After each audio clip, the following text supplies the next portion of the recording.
चिदम्बरमठाधीशं सिद्धारूढ यतीश्वरं शिष्यप्रशिष्यरूपेण बोधकं गुरुमाश्रये यदङ्घ्रिकमतपं तापत्रयनिवारणं शान्तेकपदं देवं सिद्धारूढ महांगदे गुरुदेव ಪರಮ ಪೂಜ್ಯ ಪ್ರಾತಸ್ಮರಣೀಯ ಸದ್ಗುರುಗಳ ಚರಣಾರವಿಂದವನ್ನು ಎನ್ನ ಹೃನ್ಮಂದಿರದಲ್ಲಿ ಧ್ಯಾನಿಸಿಕೊಂಡು ಅದ್ವೈತ ಸಾರ್ವಭೌಮ ಜಗದ್ಗುರು ಜಗದ್ವಂದ್ಯ ಶ್ರೀ ಸಿದ್ಧಾರೂಢರ ಸ್ಥಿತಪ್ರಜ್ಞ ಮೌನಯೋಗಿ ಗುರುನಾಥಾರೂಢರ ಶ್ರೀಚರಣಗಳಲ್ಲಿ ಕೊಡಮಟ್ಟು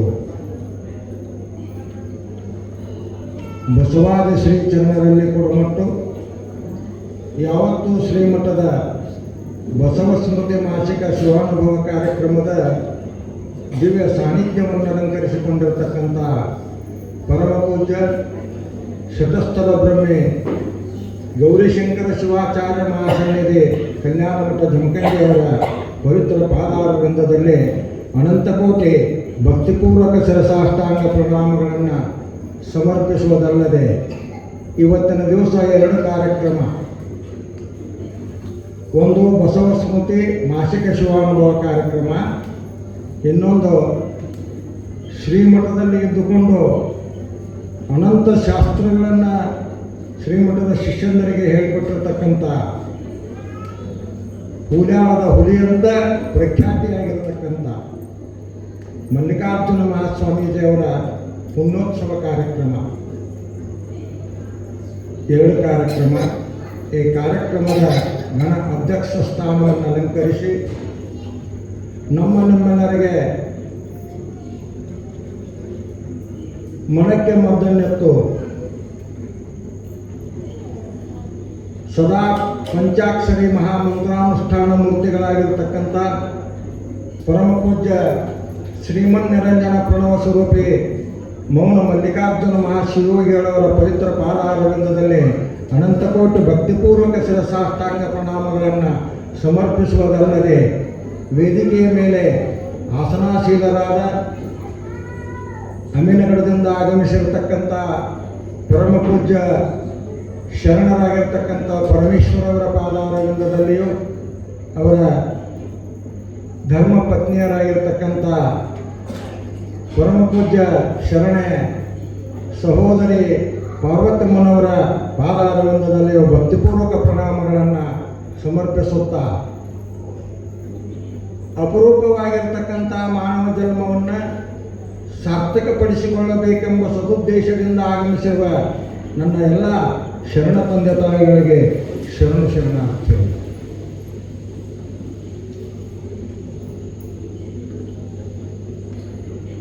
ಜಗತ್ತಿನೊಳಗ ಮನುಷ್ಯರು ಏನರೇ ಒಂದು ಸಂಪಾದನೆಯನ್ನು ಮಾಡಿಕೊಳ್ಳಬೇಕಂತೇಳೇನೆ ಇಲ್ಲಿ ಬದುಕಿದ. ಯಾವುದದು ಜಗತ್ತಿನೊಳಗೆ ನಾವೆಲ್ಲರೂ ಏನು ಅಪೇಕ್ಷೆ ಮಾಡಾಕತ್ತೇವಪ್ಪ ಅಂತಂದ್ರೆ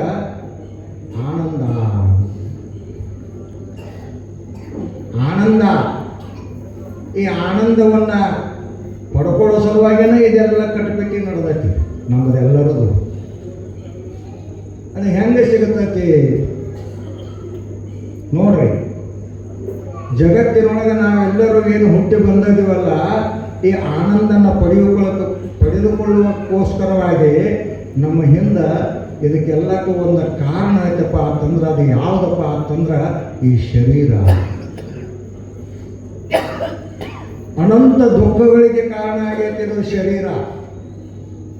ಈ ಶರೀರದಿಂದ ಅನಂತ ದುಃಖ ಆಕೈತಿ. ಅದನ್ನು ಶ್ರೀಮನ್ನಿಜಗುಣ ಶಿವಗಳೊಂದು ಕಡೆ ಬರೀತಾರಲ್ಲ, ತನು ಹೃದಯ ಆಗರ ಅತಿ ದುಃಖ ಸಾಗರ ಅನುತಾಪ ಕ್ಲೇಶಗಳ ಗೊತ್ತು.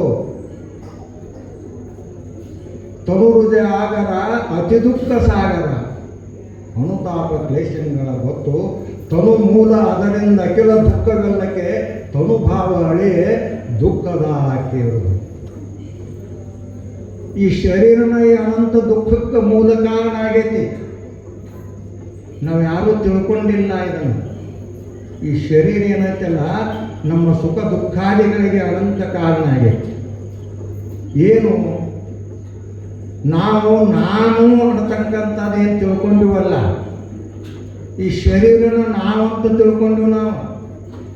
ನಾನು ನನ್ನದು, ಈ ಶರೀರ ನಾನು, ಇದಕ್ಕೆ ಇಟ್ಟ ಹೆಸರು ನಾನು, ಇದರ ಬಣ್ಣ ನಾನು, ಇದರ ತೂಕ ನಾನು, ಹೀಗೇನು ನಾವು ತಿಳ್ಕೊಂಡಿವಲ್ಲ ಅದರಿಂದ ಈ ದುಃಖಕ್ಕೆ ಮೂಲ ಕಾರಣ ಆಗೈತಿ. ಇದು ವಿಚಾರ ಮಾಡಿ ನೋಡ್ರಿ. ಈ ಶರೀರನ ಅಲ್ಲ,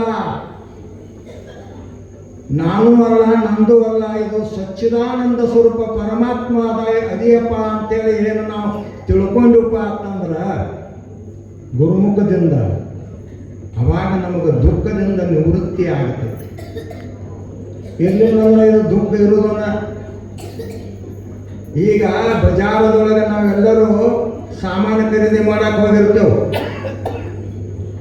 ಬಟ್ಟೆ ಅಂಗಡಿಗೆ ಹೋಗಿರ್ತೇವೆ, ಬಟ್ಟೆ ಅಂಗಡಿಗೆ ಅರಬಿ ಖರೀದಿ ಮಾಡ್ತೇವೆ, ಚೌಕಶಿ ಮಾಡ್ತೇವೆ ನಾವು. ಇದರ ರೇಟ್ ಎಷ್ಟೈತಿ, ಇದರ ಬಣ್ಣ ಹೆಂಗೈತಿ, ಇದು ಯಾವ ಕಂಪನ್ಯಾಗ ತಯಾರಾಗೈತೆ ಅಂತ ಚೌಕಶಿ ಮಾಡ್ತೀವಿಲ್ರಿ.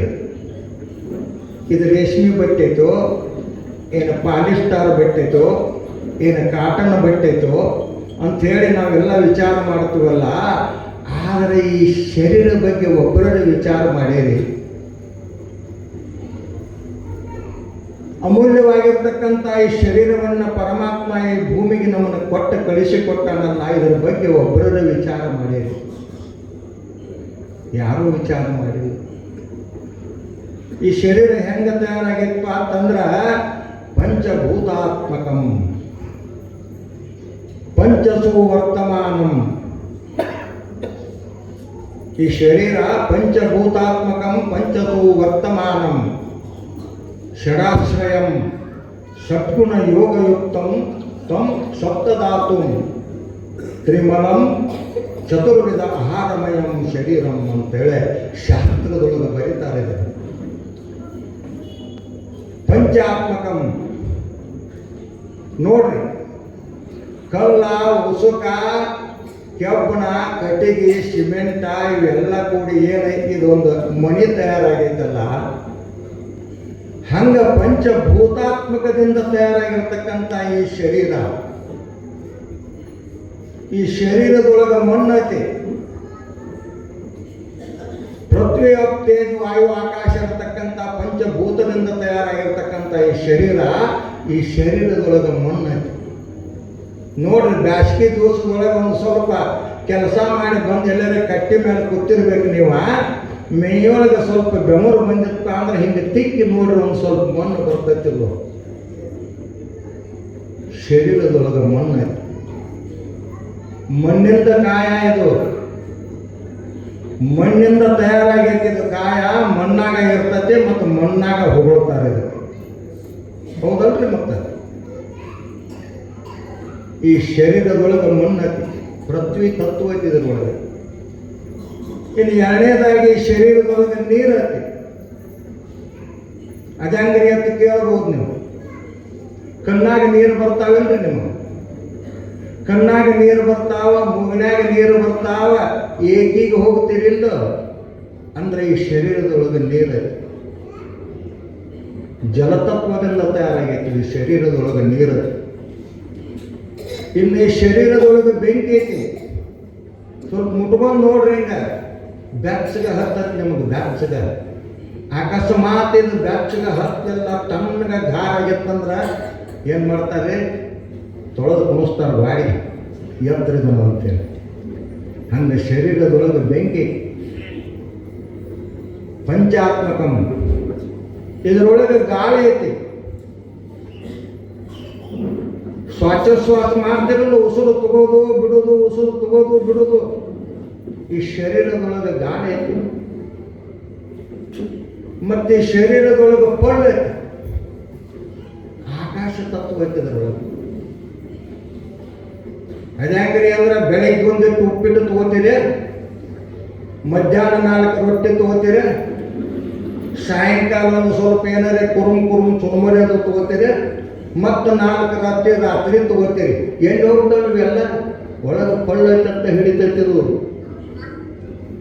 ಈ ಶರೀರದೊಳಗೆ ಒಳಗೆ ಪಳ್ಳೈತಂತ ಹಿಡಿತೈತಿ.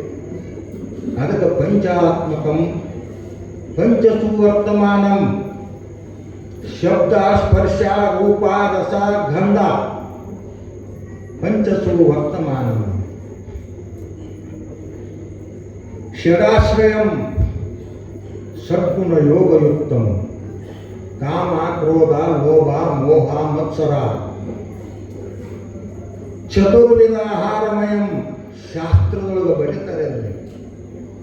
4 ಪ್ರಕಾರದ ಆಹಾರ ಸೇವನ ಮಾಡ್ತಕ್ಕಂಥ ಈ ಶರೀರ ಭಕ್ಷ ಭೋಜ್ಯ ಲೇಹ ಶೇಷ. ಭಕ್ಷ ಅಂದ್ರೆ ಏನು?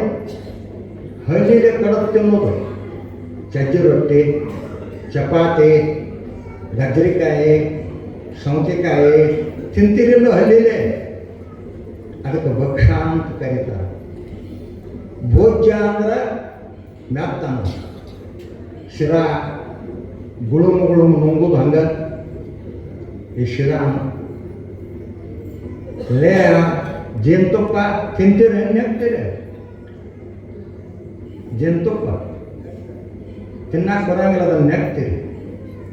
ಇದು ಕಬ್ಬು ತಿಂದು ಸ್ವಯಂತ ಜಗತ್ತಿನ ಗೊತ್ತಿದ್ದು ಶ್ರೇಷ್ಠ ಅಂತ ಕರೀತಾರೆ. ಅದಕ್ಕೆ ಚತುರ್ವಿಧ ಆಹಾರಮಯಂ ಶರೀರ.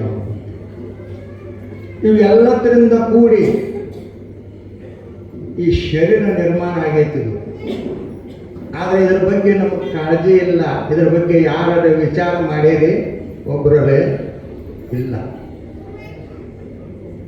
ಈ ಪಂಚಾತ್ಮಕದಿಂದ ತಯಾರಾಗಿರ್ತಕ್ಕಂಥ ಈ ಶರೀರ ಹೆಂಗ ಕಲ್ಲ ಇಟ್ಟಂಗಿ ಸಿಮೆಂಟ ಕೆಬ್ಬನ ಕಟ್ಟಿಗೆ ತೆಗೆದು ಕೂಡಲೇ ಹೆಂಗೆ ಮನೆ ಬೀಳ್ತೈತಲ್ಲ, ಹಂಗೆ ಇದು ಒಂದು ದಿವಸ ಹೋಗ್ತೈತಿ ಈ ಶರೀರ. ಇದು ಒಂದು ದಿವಸ ಹೋಗಕ್ಕ ಬೇಕು. ಯಾಕೆ?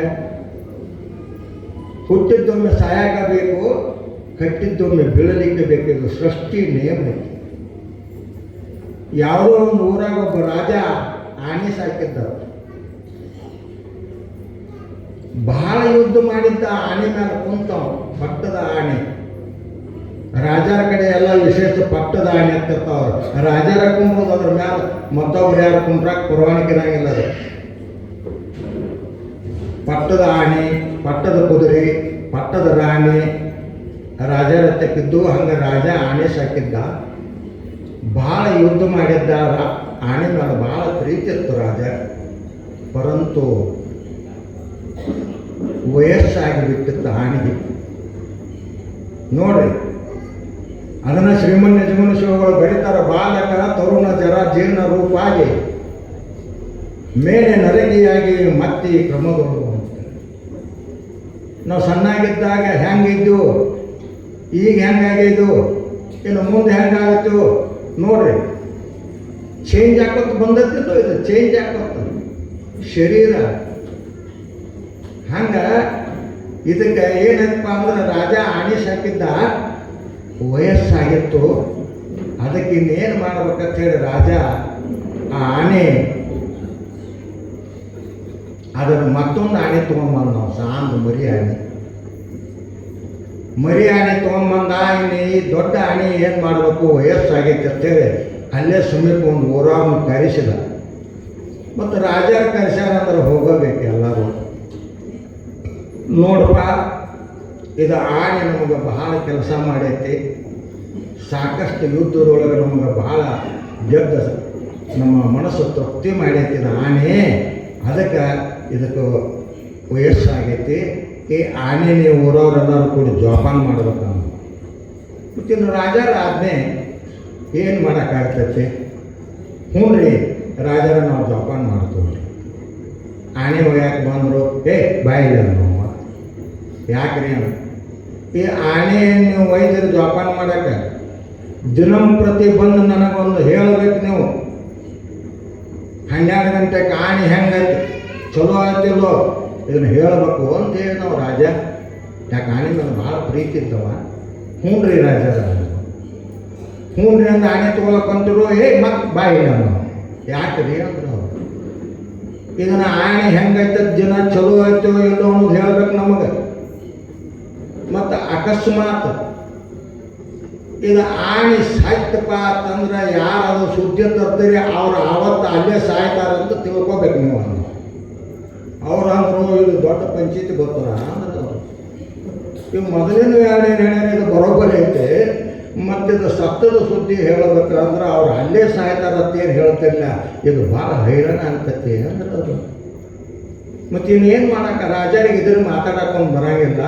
ಆಣಿ ತೊಗೊಂಡು ಹಾದ್ರು ಹೋಗಿ ಊರೊಳಗೆ ಗೌಡ್ರ ಕುಲಕರ್ಣಿ ಶಾಣಗೋಗ್ರ ಎಲ್ಲ ಮಂದಿ ಕೂಡು ಎಲ್ಲ ಜನರನ್ನು ಕೂಡಿಸಿ ದಿನ ಒಬ್ಬ ಪಾಳೆ ಹಾಕೋಬೇಕು. ಇದಕ್ಕೆ ಆನೆಗೆ ಮೇವು ಹಾಕಬೇಕು, ನೀರು ಕುಡಿಸಬೇಕು, ಅದರ ಮೇಗೆ ತೊಳಿಬೇಕು, ಅದರನ್ನೆಲ್ಲ ವ್ಯವಸ್ಥೆ ಮಾಡಬೇಕು. ಯಾರು ಪಾಳೆ ಇರ್ತೈತೆ ಅವ್ರು ಹೋಗಿ ಬರೋಬ್ಬರಿ ರಾಜಾಗ ಸುದ್ದಿ ಮುಟ್ಟಿಸ್ಬೇಕು. ಹಂಗೆ ಠರಾವ್ ಮಾಡಿರೋದು. ಠರಾವ್ ಮಾಡಿರೋ 7 ದಿವಸ ಮಾಡ್ತಾರೆ ಅವರು. ಒಂದು ದಿವಸ ಒಬ್ಬನ ಪಾಳೆ ಬತ್ತು, ಆ ಪಾಳೆ ಒಳಗೆ ಆಣೆ ಸತ್ತು. ಜಾತಶ್ಚಹಿ ಧ್ರುವಂ ಮೃತ್ಯು ಅಂತೇಳಿ ಹೇಳ್ತಾರಲ್ಲ, ಹುಟ್ಟೈತೆ ಅಂದ್ಕೊಂಡು ಅದು ಸಾಯಕಬೇಕು. ಸಾಯ್ತು ಇನ್ನು ನಿನ್ನ ಪಾಳೆದಾಗ ಸತ್ತತಿ ಹೋಗಿ ಸುದ್ದಿ ಕೊಡೋದು. ನಾವು ಹೋಗಂಗಿಲ್ಲ, ನಾವು ಹೋಗಂಗಿಲ್ಲಪ್ಪ. ಯಾಕಂದ್ರೆ ಅಲ್ಲಿ ಭಾಳ ಕೂಡಲೇ ಸಾಯ್ಬೇಕಂತೇಳಿ ಹೇಳ್ಯಾರವ್ರ ಬಿಡುದ್ರು ಅಂದರು. ಅದಕ್ಕೆ ನಾಯನ್ ಹೋಗಂಗಿಲ್ಲ. ಹೆಂಗೋ ನಿನ್ನ ಪಾಳೆ ಐತಿದ ಇವತ್ತು ನಿನ್ನ ಪಾಳೆದಾಗ ಸತ್ತೈತೆ ನೀನು ಹೋಗಿ ಹೇಳ್ಬೇಕು ಸುದ್ದಿ ಅನ್ನೋರು. ನಾವು ಹೋಗಂಗಿಲ್ಲ, ನಾವೊಬ್ಬ ಯಾಕೆ ಸಾಯ್ಬೇಕ? ಊರು ಮಂದಿ ಎಲ್ಲ ಹೋಗ್ನು, ಊರು ಮಂದಿ ಸತ್ರ ಸಾಯ್ಬೇಕಾರೆ ನಾ ಹೋಗಂಗಿಲ್ಲ ಅನ್ನೋ. ಭಾಳ ಪಂಚಾಯತಿ ಬಿತ್ತರಿ ಇದ. ಹಿಂಗಾಗಿ ಊರಾಗ ಎಲ್ಲ ಮಂದಿ ಕೂಡ್ರಿ ಮನ್ಯಾಗ ಒಲ್ಯಾಗ ಬೆಂಕಿ ಹಾಕಿಂದ ಹೊರಗೆ ಹತ್ಕೊತ್ತು ಕೂತು ಬಿಟ್ರಿ. ಎಲ್ಲರೂ ಗೌಡ್ರ ಶಾಣಗೋಗ್ರ ಕುಲ್ಕನ್ಯಾರ ಎಲ್ಲ ಊರು ಮಂದಿ ಕೂತರು. ಈ ಮರಿ ನಾವು ಹೋಗಂಗಿಲ್ಲ. ನಾವು ಮತ್ತೇನು ಏನು ಮಾಡಿದೆ? ಅದೇ ಹೇಳಕ್ಕೆ ನಾ ಊರಿಗೆ ಒಬ್ಬ ಸಾಧು ಬರ್ಬೇಕು. ಒಬ್ಬ ಸಾಧು ಮಹಾತ್ಮ ಬಂದ, ಭಿಕ್ಷಾಂದೇಹಿ ಅಂತಂದ. ಅವನು ಸಾಧು ಇವತ್ತು ಯಾರು ಮನ್ಯಾಗ ಬೆಂಕಿನ ಹಾಕಿದ್ದು ಯಪ್ಪ, ನೀ ಭಿಕ್ಷಾಂದಿ ಎದ್ದು ಬಂದಿಯಲ್ಲ ಅಂದ್ರೆ ಅವರು. ಯಾಕೆ ಏನಾಗೈತೆ? ಯಾರಿಗೆ ಏನಾಗಿಲ್ಲ, ಊರಿಗೆ ಆಗೈತೆ. ಅದು ಅದ್ಯಾಂಗ ರಾಜ ನಮಗೊಂದು ಆಣೆ ಸಾಕಕ್ಕೆ ಕೊಟ್ಟಿದ್ದ. ಆಣೆ ಸಾಯ್ತಂದ್ರೆ ಅದರ ಸುದ್ದಿ ಯಾರು ಬಂದು ಹೇಳ್ತಾರೋ ಅವತ್ತು ಅವರು ಸಾಯ್ತಾರೋ ಅಂತ ಹೇಳ್ಯಾನು. ಅದಕ್ಕೆ ಅದು ಸುದ್ದಿ ಮುಟ್ಸಕ್ಕೆ ಯಾರು ಹೋಗ್ಬಾರ್ದು, ಅದಕ್ಕೆ ಕೂತದಿವು ಅಂದ್ರೆ. ಎಂಥ ಹುಚ್ಚ ರಾಜ ಇರಬೇಕವ. ನೀವು ಎಂಥ ಹುಚ್ಚರು ಕೂಡಿರೋ. ಜಾತಶ್ಚಹಿ ಧ್ರುವಂ ಮೃತ್ಯು ಅಂತೇಳಿ ಹುಟ್ಟಿದ್ದು ಸಾಯಕ ಬೇಕು ತಮ್ಮಲ್ಲ. ಅದಕ್ಕೆ ಯಾಕೆ ಚಿಂತೆ ಮಾಡ್ತೀರಿ? ನಾ ಹೋಗಿ ಹೇಳ್ತಾನೆ ಇವತ್ತು ಅದು ಸುದ್ದಿ ಅಂದ. ಅಂದ್ಕೂಡಲೇ ಊರು ಮಂದಿ ಅಂದರು ಭಾಳ ಚಲೋ ಆತ್ರಿ ಯಪ್ಪ ಅಂತ. ಭಾಳ ಚಲೋ ಆತ್ರಿ. ನೀವು ಸಾಧುಗಳು ಇರೋದ ಪರೋಪಕಾರ ಅರ್ಥಕ್ಕಾಗೈತಿ. ನೀವು ಹೋಗಿರಿಯಪ್ಪ, ನೀವು ಸಾತ್ರಂದ್ರೆ ನಿಮ್ಗೊಂದು ದೊಡ್ಡ ಗುಡಿ ಕಟ್ಟಿಸಿ ಭಜನ ಮಾಡಿಸಿ ನಿಮ್ಮದು ಮೂರ್ತಿ ಪ್ರತಿಷ್ಠಾಪನೆ ಮಾಡ್ತೀವಿ ಅಂತ ಊರು ಮಂದಿ ಎಲ್ಲ ಸಾಧು ನಗಾಕತ್ತದ. ಅಲ್ಲಪ್ಪ ನಾ ಸತ್ತಿಂದ ಏನು ನೋಡಕ್ಕೆ ಬರ್ತೀನಿ, ನಾನು ಗುಡಿ ಕಟ್ತೀವಿ ಏನು ಮಾಡ್ತೀವಿ ಅಂತೇಳಿ ಇರಲಿ ನಾ ಹೋಗ್ತೀನಂತ ಹಾಲ ರಾಜನತ್ತೆ ಹೋದ. ಒಳಗೆ ಹೋಗಿ ನಮಸ್ಕಾರ ಅಂದ. ಯಾರನೇ ಅನ್ನೋ ರಾಜ ಮೊದಲ ತಲೆ ಕೆಟ್ಟಿತ್ರಿ.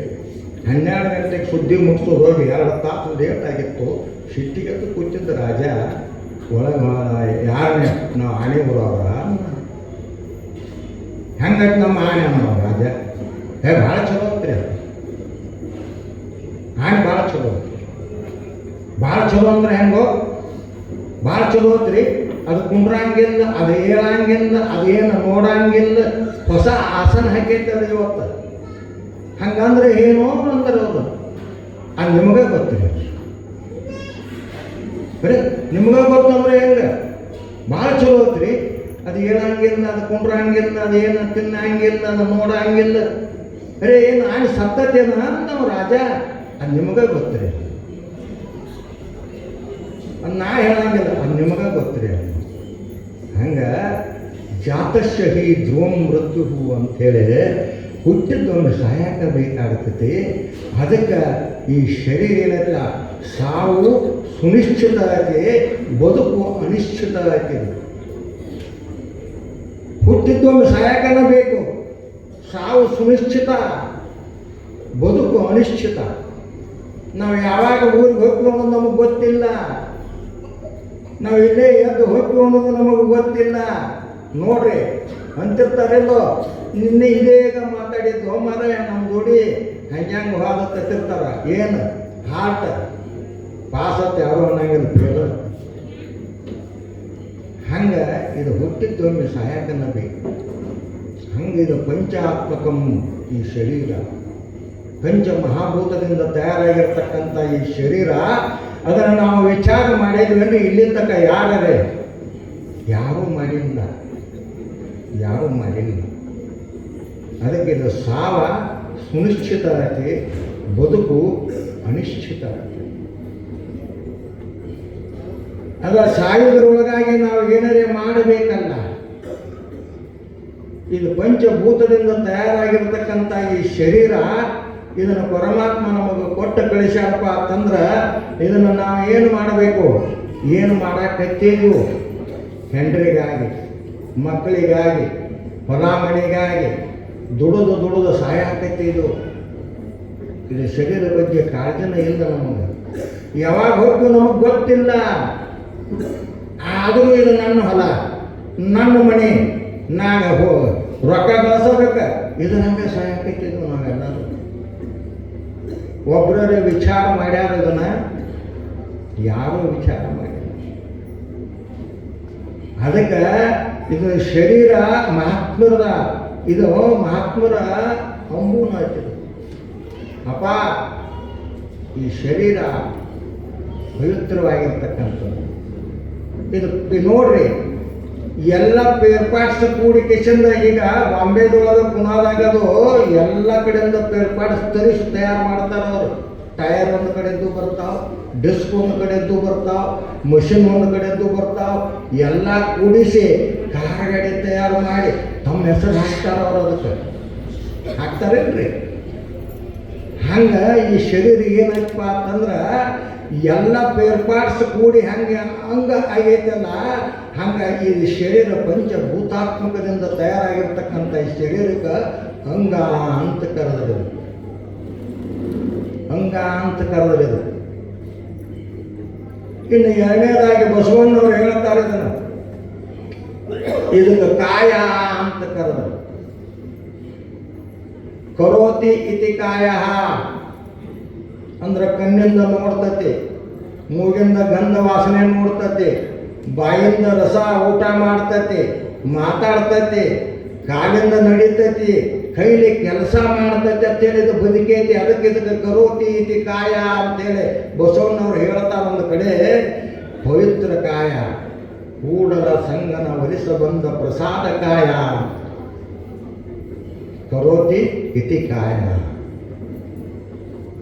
ಇದಕ್ಕೆ ಇನ್ನೊಂದು ಹೆಸರು ಐತಿ, ಇದಕ್ಕೆ ಶರೀರ ಅಂತ ಕರೀತಾರೆ.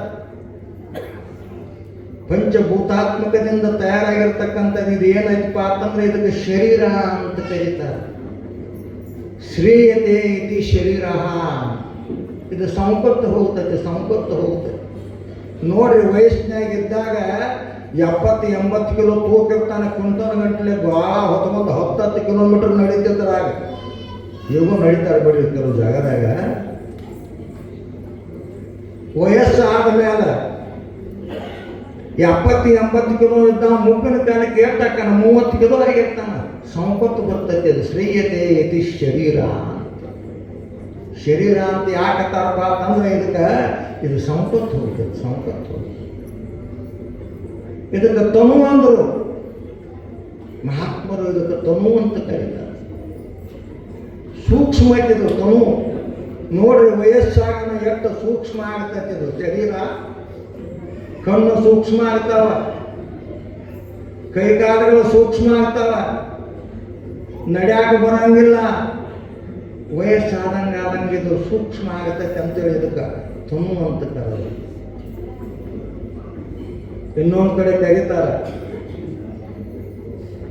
ಇದಂ ಕ್ಷೇತ್ರಂ ಕೌಂತೆಯ, ಇದಂ ಶರೀರಂ ಕೌಂತೆಯ ಕ್ಷೇತ್ರಮಿಚ್ಛತೆ ವಿದ್ಯತೆ. ಇದಕ್ಕೆ ಕ್ಷೇತ್ರ ಅಂತ ಕರೆದ್ರೆ ಭಗವದ್ಗೀತಾ ಹೊಲ. ಇದರೊಳಗೆ ಏನು ಬೆಳೀತೈತಿ? ಇದು ಹೊಲ ಹಾಕಿದ ಶರೀರ ಅಂದ್ರೆ ಒಂದು ಹೊಲ. ಇದರಾಗ ಹುಲ್ಲು ಬೆಳಿತೈತಿ, ಮುಳ್ಳು ಬೆಳಿತೈತಿ, ಇದರಾಗ ಹಣ್ಣು ಹಂಪಲಾನು ಬೆಳ್ಯಾಕ ಬರ್ತೈತಿ, ಇದರೊಳಗೆ ಕಬ್ಬು ಬೆಳ್ಯಾಕ ಬರ್ತೈತಿ. ಅದಕ್ಕೆ ಶರಣರು ಹಾಡ್ಯಾರಲ್ಲೋ, ಶರೀರವಂತೆಂಬ ಹೊಲವ ಹಸನ ಮಾಡಿ ಪರತತ್ವ ಬೆಳೆಯನ್ನು ಬೆಳೆದುಂಡಿರು, ಶಮೆದಿಮೆಯಂತೆಂಬ ಎರಡು ಹತ್ತುಗಳ ಹೂಡಿ ವಿಮಲ ಮಾನಸವೆಂಬ ನೇಗಿಲನ್ನು ಮಾಡಿ ಅಂತ ಸರ್ಪಭೂಷಣರು ಹಾಡಿದ್ದಾರೆ. ಇದು ಕ್ಷೇತ್ರತೆ. ಕಣ್ಣಿಂದ ನೋಡ್ತತೆ, ಕಿವಿಯಿಂದ ಕೇಳ್ತತೆ, ಬಾಯಿಂದ ರಸವ ಆಸ್ವಾದನೆ ಮಾಡ್ತತಿದ ನೋಡ್ರಿ. ಬರೀ ಕಾಲಿಂದ ಮಠಕ್ಕೆ ಬರೀ ಇದರಾಗ ಪುಣ್ಯನೂ ಐತಿ ಪಾಪನೂ ಐತಿ. ಇದರಾಗ ಈ ಶರೀರದಿಂದ ನಡೀತೈತಿ, ಇದು ಪುಣ್ಯನೂ ಐತಿ ಪಾಪನೂ ಐತಿ. ಇದ್ರಾಗ ಪುಣ್ಯ ಮಾಡ್ಬೇಕಾಗಿತ್ತಪ್ಪ ಅಂತಂದ್ರೆ ಅದಕ್ಕೇನು ರೊಕ್ಕ ಬೀಳಂಗಿಲ್ಲ. ಪುಣ್ಯ ಮಾಡ್ಬೇಕಾಗಿತ್ತಪ್ಪ ಅಂದ್ರೆ ಕಣ್ಣಿನಿಂದ ಪುಣ್ಯ ಮಾಡಕ್ಕೆ ಬರ್ತೈತಿ, ಕೈಲಿಂದ ಪುಣ್ಯ ಮಾಡಕ್ಕೆ ಬರ್ತೈತಿ, ಕಾಲಿನಿಂದ ಪುಣ್ಯ ಮಾಡಕ್ಕೆ ಬರ್ತೈತಿ. ಕೈಯಿಂದ ಗುರುಸೇವೆಯನ್ನು ಮಾಡ್ರಿ, ಕಣ್ಣಿಂದ ಪರಮಾತ್ಮನ ನೋಡ್ರಿ, ಪೂಜೆ ಮಾಡ್ರಿ, ಕಿವಿಯಿಂದ ಪ್ರವಚನ ಕೇಳ್ರಿ, ಪರಮಾತ್ಮನ ನಾಮಸ್ಮರಣೆಯನ್ನು ಕೇಳ್ರಿ, ನಿಮ್ಮ ಜನ್ಮ ಪಾವನ ಆಗ್ತತಿ. ಬರ್ರಿ, ಕಾಲಿಂದ ಮಠಕ್ಕೆ ಬರ್ರಿ. ಪ್ರತಿ ಹುಣ್ಣಿಮೆಗೊಮ್ಮೆ ನಮ್ಮ ಮೌನ ಮಲ್ಲಿಕಾರ್ಜುನ ಅಪ್ಪಂಗಳು ನಮಗೆಲ್ಲರಿಗೂ ಹೊಟ್ಟೆ ಊಟ ಕೊಟ್ಟು ನೆತ್ತಿ ಊಟನೂ ಕೊಡಕತ್ತಾರೆ. ಬರ್ರಿ ಪುಣ್ಯಾತ್ಮರೇ, ನೀವೆಲ್ಲ ಪುಣ್ಯಾತ್ಮರಿದಿರಂತ ಇಲ್ಲಿ ಬಂದರಿ. ಪುಣ್ಯ ಮಾಡ್ರಿ, ರೊಕ್ಕ ಬೇಕಾಗಿಲ್ಲ. ಅದಕ್ಕೆ ಕೈಲಿಂದ ಪುಣ್ಯ ಮಾಡಕ್ಕೆ ಬರ್ತತಿ. ಗುರು ಸೇವೆ ಮಾಡ್ರಿ, ಗುರುವಿನ ಪಾದ ಸೇವಾ ಮಾಡ್ರಿ, ಮಠದ ಸೇವಾ ಮಾಡ್ರಿ, ಪುಣ್ಯ ಬರ್ತದೆ ನಿಮ್ಗೆ. ಎಲ್ಲರೇ ಕಾರ್ ಗಾಡಿ ಕೊಂಡ್ಕೊಂಡ್ರೆ, ಒಂದು 4 ಮತದ ಮನೆ ಕಟ್ರೆ, 4 ಎಕರೆ ಹೊಲ ಕೊಂಡ್ಕೊಂಡ್ರೆ ಪುಣ್ಯ ಬರ್ತೈತೆ ಅಂತೀರಿ? ಇಲ್ಲ. ನಿಮ್ಮ ಮನೆ ಒಳಗೆ ನೀವು ಭಕ್ಷ್ಯಭೋಜ್ಯ ಊಟ ಮಾಡ್ತಿರ್ಬೇಕು, ಮೃಷ್ಟಾನ್ನ ಭೋಜನ ಊಟ ಮಾಡ್ತಿರ್ಬೇಕು, ಪುಣ್ಯ ಬರುವುದಿಲ್ಲ. ಯಾರ್ಯಾರು ಒಬ್ಬ ಭಿಕ್ಷುಕಗೆ ನಿಮ್ಮ ಮನೆಯಿಂದ ಒಂದು ರೊಟ್ಟಿ, ಒಂದು ತುತ್ತ ಅನ್ನ ನೀಡ್ರಿ, ಅವ್ರಿಗೆ ಪುಣ್ಯ ಬರ್ತೈತೆ. ನಿಮಗೆ ಮನ್ಯಾಗ ಬೂಟಿ ಗಂಟ್ಲೆ ಹೋಳಿಗೆ ಮಾಡಿ ಉಂಡೋದು ಪುಣ್ಯ ಬರಂಗಿಲ್ಲ. ಬಡಬಗ್ಗರಿಗೆ ಅವರಿಗೆ ಒಂದು ತುತ್ತ ಅನ್ನ ನೀಡ್ರಿ, ನಿಮ್ಗೆ ಪುಣ್ಯ. ಬರೀ ಈ ಶರೀರ ಹುಟ್ಟೈತಿ ದಾನ ಮಾಡಲಿಕ್ಕೆ, ಜ್ಞಾನ ಮಾಡಲಿಕ್ಕೆ, ಕೀರ್ತಿ ಸಂಪಾದನೆ ಮಾಡಲಿಕ್ಕೆ ಬಂದೈತಿ. ಬರೇ ಹೊಲ ಗಳಿಸೋದು, ಹೊಲದಾಗ ದುಡಿಯೋದು, ಹೆಂಡತಿ ಮಾಡ್ಕೋದು, ಮನೆ ಕಟ್ಟೋದು, 4 ಮಕ್ಕಳ ಹಡಿಯೋದು, ಮತ್ತೆ ಅವಕ್ಕೆ ಮದುವೆ ಮಾಡೋದು, ಇದರಿಂದ ಪುಣ್ಯ ಬರೋದಲ್ರಿ ಪಾಪ. ಬರ್ರಿ ಪೂಜ್ಯರ ಸನ್ನಿಧಾನದೊಳಗೆ ಬರ್ರಿ, ನೋಡ್ರಿ ಎಂಥ ಕಾಳಜಿ ಐತಿ ಅಪ್ಪವ್ರದ್ದು. ಬೆಳಿಗ್ಗೆ 4 ಗಂಟೆಗೆ 7 ಊರಿಗೆ ಅಡ್ಡಾಡ್ತೈತಿ ಗಾಡಿ. ಓಂ ನಮ ಶಿವ ಪಂಚಾಕ್ಷರಿ ಮಹಾಮಂತ್ರ ಕಿವಿ ಒಳಗೆ ಬಿರ್ತಂದ್ರೆ ಅದು ನಿಮ್ಮ ಜನ್ಮ ಪಾವನ ಆಗ್ತೈತಂತ 7 ಊರಿಗೆ ಅಡ್ಡಾಡಿಸ್ತಾರೆ. ಅಪ್ಪವ್ರದ್ದು ಎಂಥ ಕಳಕಳೈತಿ ಈ ಮಾನವ ಜಗತ್ತಿನ. ವಿಚಾರ ಮಾಡಿ ಮನಸ್ಸು. ಇದು ಪವಿತ್ರವಾಗಿರ್ತಕ್ಕಂಥ ಶರೀರ ಏನಾಯ್ತಲ್ಲ ಪರಮಾತ್ಮ ಕೊಟ್ಟಾನ, ನಾವು ಏನು ಮಾಡಾಕತ್ತೇವಪ್ಪ ಅಂತಂದ್ರೆ ಇದನ್ನೆಲ್ಲ ಹಾಳು ಮಾಡಿಕೊಳ್ಳಾಕತ್ತೀವಿ. ಈ ಶರೀರ ನಮಗೆ ಕೊಟ್ಟು ಕಳಿಸ್ಯಾನಪ್ಪ ಅಂದ್ರೆ ಇದನ್ನು ಹಾಳು ಮಾಡಾಕತ್ತೀವಿ, ಇದರ ಉಪಯೋಗ ತಗೊಳಕತ್ತೇವೆ ನಾವು. ಈ ಶರೀರದಿಂದ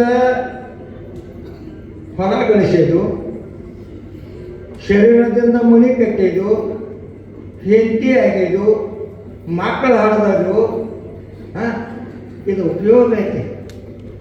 ಆದರೆ ಸದುಪಯೋಗ ಅಲ್ಲ. ಉಪಯೋಗ ಬೇರೆ, ಸದುಪಯೋಗ ಬೇರೆ. ವಿಚಾರ ಮಾಡಿ ಲಕ್ಷ ಇಡ್ರಿ. ಒಂದು ಸ್ವಲ್ಪ ಉಪಯೋಗ ಈ ಶರೀರದಿಂದ ಹೊಲ ಗಣಿಸೋದು, ಮನೆ ಕಟ್ಟೋದು, ಮ್ಯಾಲ 4 ಬೆಡ್ರೂಮ್ ಕಟ್ಟೋದು. ನೀವು ಮನ್ಕೋತಾನ ಒಂದೇ ಬೆಡ್ರೂಮ್ದಾಗ, ಅದು 3 ಬೈ 6 ಒಂದು ಪಲಂಗದಾಗ. ಇದಕ್ಕೆ ಹೆಚ್ಚಿಗೆ ಏನು ಮಾಡೋದಿಲ್ಲ, ಅದು ಪುಣ್ಯ ಬರೋದಿಲ್ಲಪ್ಪ. ಪುಣ್ಯ ಬರಬೇಕಾಗಿತ್ತಪ್ಪ ಅಂತಂದ್ರೆ ಸದುಪಯೋಗ ಮಾಡ್ಕೋರಿ. ರೊಕ್ಕದಿಂದ ನಿಮಗೆ ಪಾಪ ಬರ್ತೈತಿ, ಪುಣ್ಯ ಬರಂಗಿಲ್ಲ. ದುಡ್ಡು ಉಪಯೋಗ ತಗೊಳಕ್ಕೆ ಬರ್ತೈತಿ, ಸದುಪಯೋಗ ಆಗೋದಿಲ್ಲ. ಸದುಪಯೋಗ ಅಂದರೆ ಎದಕ್ಕಂತಾರಪ್ಪ ಅಂತಂದ್ರೆ ನಮ್ಮ ಆತ್ಮದೊಳಗೆ ಆ ಪರಮಾತ್ಮನ ನಾಮಸ್ಮರಣೆ ಮಾಡ್ಕೊತ, ಕಣ್ಣಿಂದ ಪರಮಾತ್ಮನ ಪೂಜೆ ಮಾಡಿ ನೋಡ್ರಿ, ಕಿವಿಯಿಂದ ಪರಮಾತ್ಮನ ನಾಮಸ್ಮರಣೆಯನ್ನು ಕೇಳ್ರಿ, ನಿಮ್ಮ ಕೈಯಿಂದ ಸದ್ಗುರುನಾಥನ ಪಾದ ಸೇವಾ ಮಾಡ್ರಿ. ಆವಾಗ ನಿಮ್ಗೆ ಪುಣ್ಯ ಬರ್ತೈತಿ ವಿನಃ ಅದಕ್ಕೆ ಸದುಪಯೋಗ ಅಂತಾರೆ. ಯಾವ ಕಾರ್ಯ ಮಾಡಿದ್ರೆ ಪುಣ್ಯ ಬರ್ತೈತಲ್ಲ ಅದಕ್ಕೆ ಸದುಪಯೋಗ ಅಂತ ಕರೀತಾರೆ. ಅದಕ್ಕೆ ಅಪರೂಪವಾಗಿ ಬಂದಿರತಕ್ಕಂಥ ಈ ಶರೀರವನ್ನು ನಾವೆಲ್ಲ ಹಾಳು ಮಾಡಿಕೊಳ್ಳಾಕತ್ತೇವೆ. ಅದನ್ನು ಒಂದು ಕಡೆ ಬಸವಣ್ಣವರು ಭಾಳ ಚಂದ ಹೇಳ್ತಾರೆ. ನೆರೆಕೆನ್ನೆಗೆ ತೆರೆಗಲ್ಲಕ್ಕೆ ಶರೀರ ಗೂಡು ಹೋಗದ ಮುನ್ನ, ಕಾಲ ಮೇಲೆ ಕೈಯ ನೋಡಿ ಕೋಲ ಹಿಡಿಯದ ಮುನ್ನ, ಮುಪ್ಪಿಂದೊಪ್ಪವು ಅಳಿಯದ ಮುನ್ನ, ಮೃತ್ಯು ಮುಟ್ಟದ ಮುನ್ನ ಪೂಜಿಸುವ ನಮ್ಮ ಕೂಡಲ ಸಂಗಮ ದೇವನ. ಯಾವಾಗ ಮಾಡೋರಪ್ಪ ನೀವನ್ನ? ಆಯುಷ್ಯ ಹೊಂಟತೆ. ಈ ಆಯುಷ್ಯ ಹೋಗುವುದರೊಳಗಾಗಿ ಆ ಸದ್ಗುರುನಾಥನ ಸೇವೆಯನ್ನು ಮಾಡ್ರಿ. ಆಪ್ತ ಅಂಗಭಾವದಿಂದ ಸದ್ಗುರು ಸೇವಾ ಮಾಡ್ರಿ, ಪರಮಾತ್ಮನ ಪೂಜೆ ಮಾಡ್ರಿ. ಅವಾಗ ನಿಮ್ಗೆ ಪುಣ್ಯ ಬರ್ತದೆ. ವಯಸ್ಸು ಆದ್ಮೇಲೆ ಬಹಳ ಮಂದಿ ಹೇಳ್ತಿರ್ತಾರೆ, ಹುಡುಗರು ಯಾರು ಮಠಕ್ಕೆ ಹೊಂಟ್ರೆ, ಮಠಕ್ಕೆ ಯಾಕೆ ಹೊಂಟದ ತಮ್ಮ ಏ ವಯಸ್ಸಿನಾಗತ್ತಾರ, ಶಾಲೆಗೆ ಹೋಗೋದು ಬಿಟ್ಟು ಮಠಕ್ಕೆ ಹೋಗುತ್ತೆ. ಈ ವಯಸ್ಸಲ್ಲದು. ಶಾಲೆ ಕಲಿಬೇಕು, ಮದುವೆ ಆಗಬೇಕು, ಮಕ್ಕಳು ಹಡಿಬೇಕು, ಎಲ್ಲ ಹೊಲಕ್ಕೆ ದುಡಿಬೇಕು, ಎಲ್ಲ ಆದ ಬಳಕ ಕಡಿ ಲಾಸ್ಟ್ ಕಂದಿನ ಆರಿದ ಬಳಕ ಮಠಕ್ಕೆ ಹೋಗೋದು. ಈ ಮಂದಿ ಹೇಳ್ತಿರ್ತಾರೆ, ಕಟ್ಟಿ ಕೂತು ನೋಡ್ಬೇಕು ಸ್ವಲ್ಪ. ಅದಕ್ಕೆ ಬಸವಣ್ಣವ್ರು ಹೇಳ್ತಾರಲ್ಲ, ನೆರೆಕೆನ್ನೆಗೆ ತೆರೆಗೆಲ್ಲಕ್ಕೆ ಶರೀರ ಗೂಡು ಹೋಗದ ಮುನ್ನ, ಕಾಲ ಮೇಲೆ ಕೈಯ ನೋಡಿ ಕೋಲ ಹಿಡಿಯದ ಮುನ್ನ, ಮುಪ್ಪಿಂದೊಪ್ಪವು ಹೊಳೆಯದ ಮುನ್ನ, ಮೃತ್ಯು ಮುಟ್ಟದ ಮುನ್ನ ಪೂಜಿಸೋ ನಮ್ಮ ಕೂಡಲ ಸಂಗಮ ದೇವರ.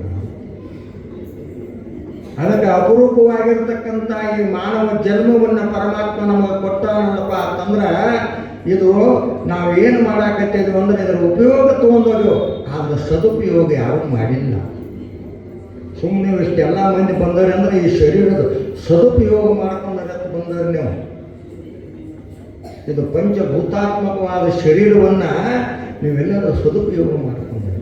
ಮೋಹನ ಮಲ್ಲಿಕಾರ್ಜುನಪ್ಪವರ ಶಿಷ್ಯರ ನೀವೆಲ್ಲರೂ ಅಪ್ಪವರ ಆಜ್ಞೆಯಂತೆ ನಡ್ಕೊಂಡು ನಿಮ್ಮ ಜೀವನವನ್ನು ಸದುಪಯೋಗ ಮಾಡಿ ದಾನ ಮಾಡ್ರಿ, ಧರ್ಮ ಮಾಡ್ರಿ, ಕೀರ್ತಿವಂತರಾಗ್ರಿ.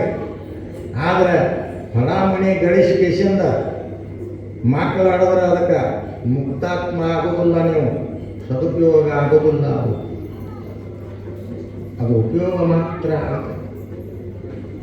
ಇದು ಮನುಷ್ಯ ಜನ್ಮ ಇವತ್ತು ಪರಮಾತ್ಮ ನಮಗೆ ಕೊಟ್ಟ ಕಳಿಸ್ಯಾನಪ್ಪ ಅಂತಂದ್ರೆ, ಈ ಶರೀರ ಏನಂತೆಲ್ಲ ಪಂಚಭೂತಾತ್ಮಕದಿಂದ ತಯಾರಾಗಿರ್ತಕ್ಕಂಥ ಈ ಶರೀರ, ಈ ಜನ್ಮದೊಳಗೆ ಏನು ಮಾಡಕ್ಕೆ ಬರ್ತೈತಿಪ್ಪ ಅಂತಂದ್ರೆ, ಇವತ್ತು ಮಾನವ ಮಹಾದೇವ ಆಗುವಂಥ ಶಕ್ತಿ ಈ ಶರೀರಕ್ಕೆ. ಈ ಶರೀರದಿಂದ ಇವತ್ತು ನಾವು ಸದ್ಗುರುಗಳಾಗಕ್ಕೆ ಬರ್ತೈತಿ, ಗುರುಗಳಾಗಕ್ಕೆ ಬರ್ತೈತಿ, ಮಹಾದೇವ ಆಗಲಿಕ್ಕೆ ಬರ್ತಕ್ಕಂಥ ಶಕ್ತಿ ಈ ಶರೀರದೊಳಗೆ ಐತಲ್ಲ, ಅದನ್ನು ನಾವೆಲ್ಲ ಕೆಡಿಸ್ಕೊಳ್ಳಾಕತ್ತೇವೆ. ಮಹಾದೇವ ಆಗಲಿಕ್ಕೆ ಬರ್ತೈತಿ. ಇದೊಂದು ನಮೂನಿ ಜಂಕ್ಷನ್ ಇದ್ದಂಗೆ, ಶರೀರ ಜಂಕ್ಷನ್ ಇದ್ದಂಗೆ ನೋಡ್ರಿ. ಇದರಿಂದ ಎಲ್ಲಿ ಬೇಕಾದಲ್ಲಿ ಹೋಗಕ್ಕೆ ಬರ್ತದೆ. ಜಂಕ್ಷನ್ದಾಗ ಟಿಕೆಟ್ ತೆಗಿಸಿರಿ ಅಂದ್ರೆ ಎಲ್ಲಿ ಬೇಕಾದಲ್ಲಿ ಹೋಗಕ್ಕೆ ಬರ್ತದೆ. ಭಾಳ ಅಪೂರ್ವವಾಗಿರ್ತಕ್ಕಂಥ ಶರೀರ. ಒಮ್ಮೆ ಏನಾಗಿತ್ತಂದ್ರೆ, ಒಂದು ಶಾಲೆಯೊಳಗೆ ಗಂಡ ಹೆಂಡತಿ ಒಂದಿಬ್ಬರು ಮಕ್ಕಳಿದ್ರು, ವಯಸ್ಸಾದವರು ತಂದಿದ್ದ. ಮದುವೆ ಸೀಸನ್ನ ಹೆಂಡತಿ ತಮ್ಮನ ಮದುವೆ ಇತ್ತು. ಲಗ್ನ ಕಾರ್ಡ್ ಕೊಟ್ಟು ಹೋಗಿದ್ರು ಗಂಡಗೆ ಅನ್ಲಾಗ ಮನ್ಯಾಗ ತಮ್ಮನ ಮದುವೆ ಐತಿ, ಅದಕ್ಕೆ ನಾಳೆ 20ನೇ ತಾರೀಕು ಎಲ್ಲರೂ ಹೋಗ್ಬೇಕಾಗೈತಿ ಅಂದ್ರೆ ಹಂಗೆ ಆಗತ್ತೈತಿ. ಮನ್ಯಾಗ ವಯಸ್ಸಾದ ಅಪ್ಪರಾನು ನಡ್ಯಾಕ ಬರೋದಿಲ್ಲ, ನೀನ ಹೋಗು ತಂದವ. ಹಂಗ್ರಿ ಕಡಿಮೆ ಮದುವೆ ನಮ್ಮ ತಮ್ಮಂದ ಬಿಡಾಕ ಬರೋದಿಲ್ಲ. ಯಾಕಂದ್ರೆ ಆಯರಿ ಮಾಡ್ತಾರ ಅವ್ರು ನಮಗೆ.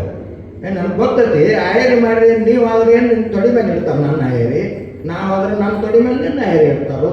ಅದ್ರಾಗ ಏನೈತಿ, ವಯಸ್ಸಾದ ಅಪ್ಪ ನಾನು ಮನ್ಯಾಗ ಹೋಗಕ್ಕೆ ಆಗೋದಿಲ್ಲ, ನೀನ ಹೋಗುವ ನಾವು. ನೋಡ್ರಿ ಹೆಂಗೆ 1000 ಕುದುರೆ ಸರದಾರ ಆದರೂ ಸಹಿತ ಮನೆಯ ಹೆಂಡತಿ ಪಿಂಜಾರ ಅಂತ ಶಾಸ್ತ್ರದೊಳಗೆ ಹೇಳ್ತಾರೆ.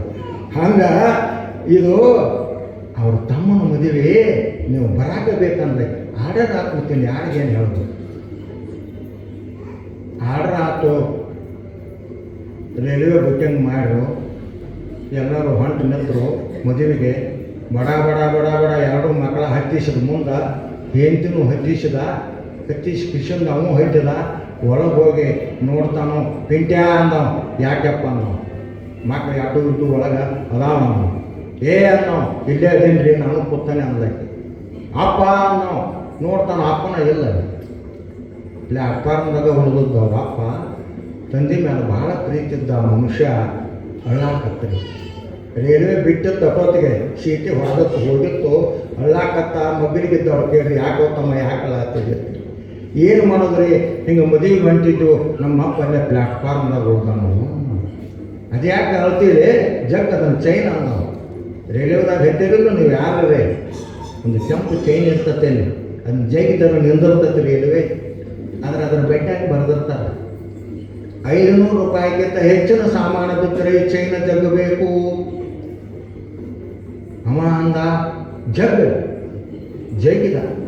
ರೈಲ್ವೆ ನಿಂತಿರಿ ಮುಂಕುಶಿ ಹೋಗಿ, ಆ ಕಡೆಯಿಂದ ಡ್ರೈವರ್ ಬಂದ, ಈ ಕಡೆಯಿಂದ ಗಾರ್ಡ್ ಬಂದ. ಯಾರು ಜಗ್ಗ್ಯಾರ ಚೈನ್ ಅಂದ, ನಾನೇ ಜಗ್ಗೇನ್ರಿ. ಯಾಕೆ ಜಗ್ಗೇರಿ, ಏನು ಬಿದ್ದದ್ದು ನಿಂದು ಸಾಮಾನು ಕಿಮ್ಮತ್ತಿಂದ ಅಂದ. ನಮ್ಮ ಅಪ್ಪ ಪ್ಲ್ಯಾಟ್ಫಾರ್ಮ್ದಾಗ ಹೊಡೆದಲ್ರಿ. ಹಾಂ ಗೊತ್ತಾಕತ್ತದು, 500 ರೂಪಾಯಿಗಿಂತ ಹೆಚ್ಚಿನ ಸಾಮಾನು ಬಿದ್ದರೆ ಇದನ್ನು ಜಗತ್ತು ಬರ್ತೈತೆ. ನಿಮ್ಮ ಪ್ಲ್ಯಾಟ್ಫಾರ್ಮ್ದಾಗ ನಿಂತಾನ ಅಂತ ಹೇಳ್ತಿದ್ದಾರೆ, ಬುದ್ಧಿ ಐತನೋ ಅಂದ. ನಿಮ್ಮ ಕಟ್ರಿ ನಮ್ಮ ಅಪ್ಪನ ಕಿಮ್ಮತ್ತು ಅಂದ. ಹಂಗೆ ಈ ಶರೀರಕ್ಕೆ ಕಿಮ್ಮತ್ತು ಕಟ್ಟಾಕ ಬರಂಗಿಲ್ಲಪ್ಪ, ಇದಕ್ಕೆ ವಸ್ತುಗೆ ಕಿಮ್ಮತ್ತು ಕಟ್ಟಾಕ ಬರ್ತೈತಿ, ಆಣಿಗೆ ಕಿಮ್ಮತ್ತು ಕಟ್ಟಾಕ ಬರ್ತೈತಿ, ಇವತ್ತು ಶಿವಕ್ಕೆ ಕಿಮ್ಮತ್ತು ಕಟ್ಟಾಕ ಬರ್ತೈತಿ. ಈ ಮನುಷ್ಯನ ಶರೀರಕ್ಕೆ ಕಿಮ್ಮತ್ತು ಕಟ್ಟಾಕ ಇನ್ನೂ ತನಕ ಯಾರೂ ಕಟ್ಟಿಲ್ಲ, ಕಟ್ಟಾಕೋ ಬರಂಗಿಲ್ಲ. ಪ್ರೈಮ್ ಮಿನಿಸ್ಟರ್ ಆದದ್ದು ಇದ ಶರೀರ, ರಾಷ್ಟ್ರಪತಿ ಆದದ್ದು ಇದ ಶರೀರ, ಚೀಫ್ ಮಿನಿಸ್ಟರ್ ಆದದ್ದು ಇದ ಶರೀರ, ಗುರುಗಳಾದದ್ದು ಇದ ಶರೀರ.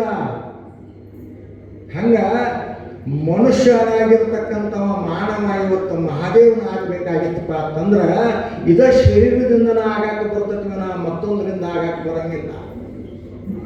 ಅದಕ್ಕೆ ಇದು ಬಹಳ ಪವಿತ್ರವಾಗಿರ್ತಕ್ಕಂಥ ಶರೀರತೆ. ಇದನ್ನು ನಾವು ಕೆಲಸಾಗೈತಿ.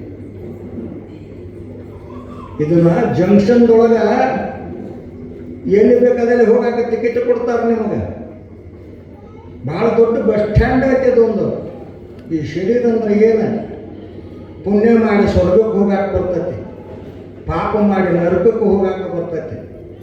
ಇದು ಶರೀರದೊಳಗೆ ಐತಿ. ಇದೆಲ್ಲ ನೋಡ್ರಿ, ವಿಚಾರ ಮಾಡಿರಿ. ಎದರ ಟಿಕೆಟ್ ತಗೋತೀರಿ, ಟಿಕೆಟ್ ತಗೋರಿ. ಏನು ಪುಣ್ಯ ಮಾಡಿ ಸ್ವರ್ಗಕ್ಕೆ ಹೋಗ್ಬೇಕಂತೀರಾ, ಏನು ಸದ್ಗುರು ಸೇವಾ ಮಾಡಿ ಭಕ್ತಿ ಮಾಡಿ ಕಿಶಂದ ಸೇವಾ ಮಾಡಿ ಮುಕ್ತಾತ್ಮರು ಆಗಬೇಕಂತೇಳಿ ಟಿಕೆಟ್ ತಗೋಬೇಕಂತೀರಿ? ಎದರ ಟಿಕೆಟ್ ತಗೋಬೇಕಂತೀರಿ? ಏನು ಪಾಪ ಮಾಡಿ ನರಕಕ್ಕೆ ಹೋಗ್ಬೇಕಂತ ಟಿಕೆಟ್ ತಗೋಬೇಕಂತೀರಿ? ನೋಡ್ರಿ, ವಿಚಾರ ಮಾಡಿ. ನಿಮಗೆ ಬಿಟ್ಟದ್ದು ಅಪರೂಪವಾಗಿರ್ತಕ್ಕಂಥ ಈ ಶರೀರ, ಇದನ್ನ ನಾವು ಎಂದೂ ತಕ್ಕ ವಿಚಾರ ಮಾಡಿಲ್ಲ.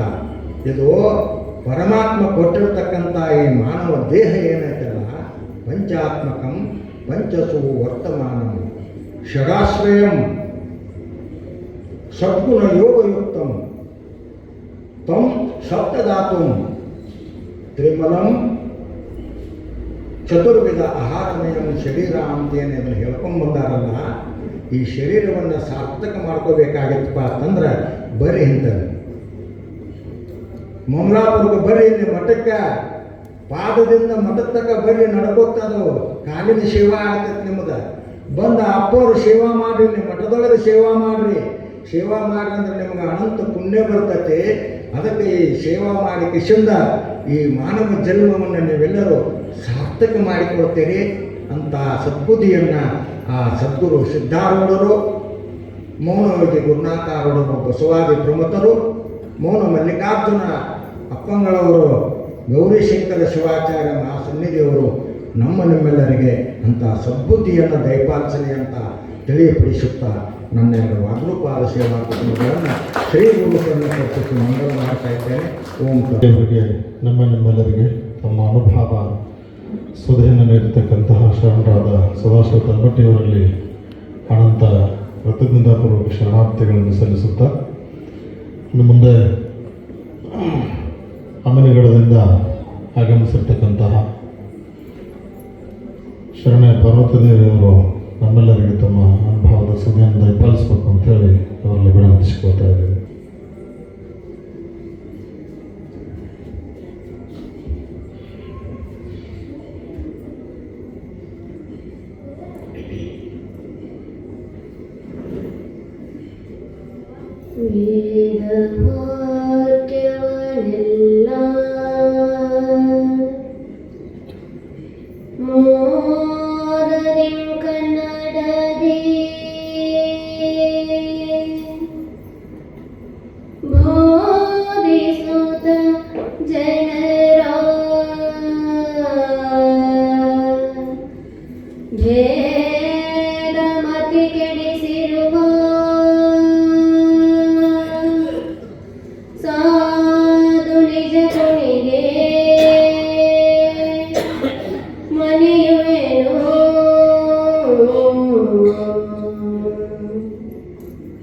ಬದ್ಧ ಜೀವರಿಗೆಲ್ಲ ಅದ್ವೈತ ಬೋಧದಿ ಶುದ್ಧರನಾಗಿ ಗೈದ ಜಡಿಸಿದ್ಧ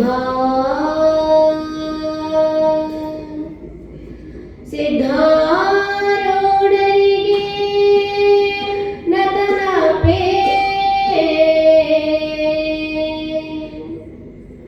ಭುವನದೊಳು ಬಂದವಗೆ ಭವತಾಪದೆ ನೊಂದವಗೆ ಶಿವಪದವ ಕೊಟ್ಟು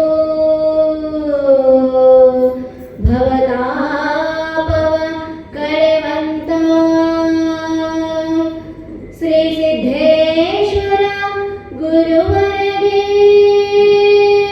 ಮನೆಯುವೇನೋ ಮನೆಯುವೇನೋ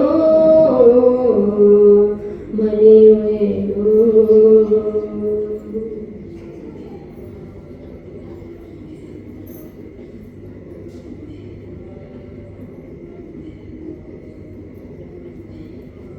ಪರಮ ಪೂಜ್ಯನೀಯರಾಗಿರುವಂಥ ಶ್ರೀ ಶಂಕರ ಶಿವಾಚಾರ್ಯ ಮಹಾಪೂಜ್ಯರ ದಿವ್ಯ ಚೇತನಕ್ಕೆ ಪ್ರಣಾಮಗಳನ್ನು ಸಲ್ಲಿಸಿ ವೇದಿಕೆಯ ಮೇಲೆ ಆಸೀನರಾಗಿರುವಂತಹ ಸರ್ವ ಪೂಜ್ಯರ ಪವಿತ್ರ ಸಾನ್ನಿಧ್ಯದಲ್ಲಿ ಪ್ರಣಾಮಗಳನ್ನು ಸಲ್ಲಿಸಿ ತಮ್ಮೆಲ್ಲರಲ್ಲಿ ಶರಣು ಶರಣಾರ್ಥಿ.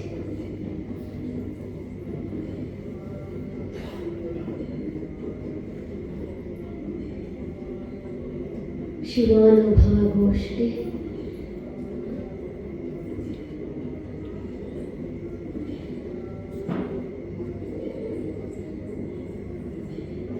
ಈ ಗೋಷ್ಠಿಯ ಉದ್ದೇಶ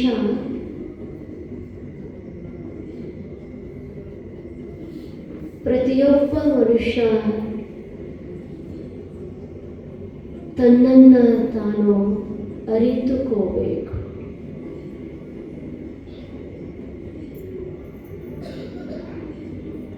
ಎಲ್ಲಿಂದ ಬಂದೆವೋ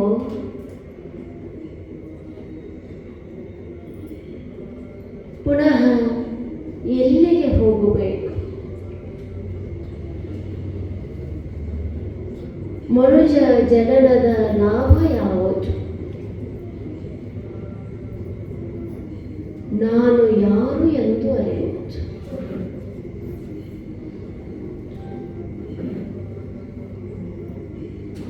ಪ್ರವಚನ ಆಗಲೇ, ಪುರಾಣ ಆಗಲೇ, ಸತ್ಸಂಗವಾಗಲೇ, ಶಿವಾನುಭವ ಗೋಷ್ಠಿಗಳಾಗಲಿ, ಎಲ್ಲದರ ಉದ್ದೇಶ ಒಳಗೆ ಇರುವಂಥ ಆತ್ಮನ ಅರಿವಿನ ಸಲುವಾಗಿ. ತದುಪರ್ಯಂತರವಾಗಿ ಪೂಜ್ಯರು ಪ್ರತಿಪಾದನೆ ಮಾಡಿದರು. ಕ್ಷೇತ್ರ ಮತ್ತು ಕ್ಷೇತ್ರಜ್ಞ.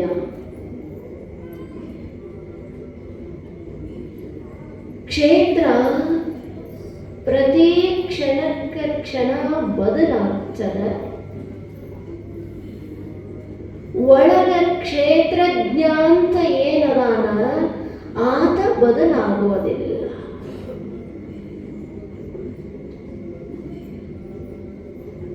ದೇಹದಲ್ಲಿ ಬದಲಾವಣೆ, ಆತ್ಮದಲ್ಲೇ ಬದಲಾವಣೆ ಇಲ್ಲ. ದೇಹಿನೋಸ್ಮಿನ್ ಯಥಾ ದೇಹಿ. ದೇಹ ಬ್ಯಾರೆ, ದೇಹಿನ ಬ್ಯಾರೆ. ಆತ್ಮ ಅದು ನಿರಾಕಾರ, ಅದು ಕಾಣಿಸೋದಿಲ್ಲ, ಅದ ಈ ಜಗತ್ತು ನಮ್ಮ ಎಲ್ಲರಿಗೂ ಕಾಣಿಸ್ತದೆ, ಸುಸ್ಪಷ್ಟವಾಗಿ ಕಾಣಿಸ್ತದೆ. ಜಗತ್ತಿನ ಆಚೆ ಇರುವಂಥ ಸತ್ಯ ದೈವತ ಅಥವಾ ಭಗವಂತ ಮಾತ್ರ ಕಾಣಿಸೋದಿಲ್ಲ. ಕಾಣಿಸೋದಿಲ್ಲ ಅಂದ ಮಾತ್ರಕ್ಕ ದೇವರು ಇಲ್ಲ ಅಂತಲ್ಲ, ದೇವರು ಅದಾನ. ದೇವರು ಇರೋದರಿಂದ ಈ ಜಗತ್ತು ಇಷ್ಟು ಸುಸ್ಪಷ್ಟವಾಗಿ ಕಾಣಬಂತದ್ದು. ಆಗ ದೇಹ ಕಾಣಿಸ್ತದ, ದೇಹಕ್ಕ ಬಾಲ್ಯ ಅದ, ದೇಹಕ್ಕ ಯೌವನ ಅದ, ದೇಹಕ್ಕ ವೃದ್ಧಾಪ್ಯ ಅದ. ಇದು ಹುಟ್ಟುತ್ತದ, ಇದು ಒಂದು ದಿನ ಸಾಯ್ತದ. ಇದು ಆದ್ರೆ ಒಳಗಿರುವಂತ ಆತ್ಮದಲ್ಲ, ಅದು ಸಾಯೋದಲ್ಲ. ಎಲ್ಲಿಂದ ಬಂದಿತ್ತು ಪುನಃ ಅಲ್ಲೇ ಹೋಗ್ತದದು. ಆತ್ಮನಃ ಆಕಾಶ ಸಂಭೂತಃ, ಆಕಾಶಾತ್ ವಾಯು, ವಾಯೋರಗ್ನಿ, ಅಗ್ನಿರಾಪಃ, ಆಪಾದ ಪೃಥಿವಿ, ಪೃಥಿವ್ಯಾ ಓಷಧಯಃ, ಓಷಧೇಭ್ಯಃ ಅನ್ನಂ, ಅನ್ನಾತ್ ಭೂತಾನಿ.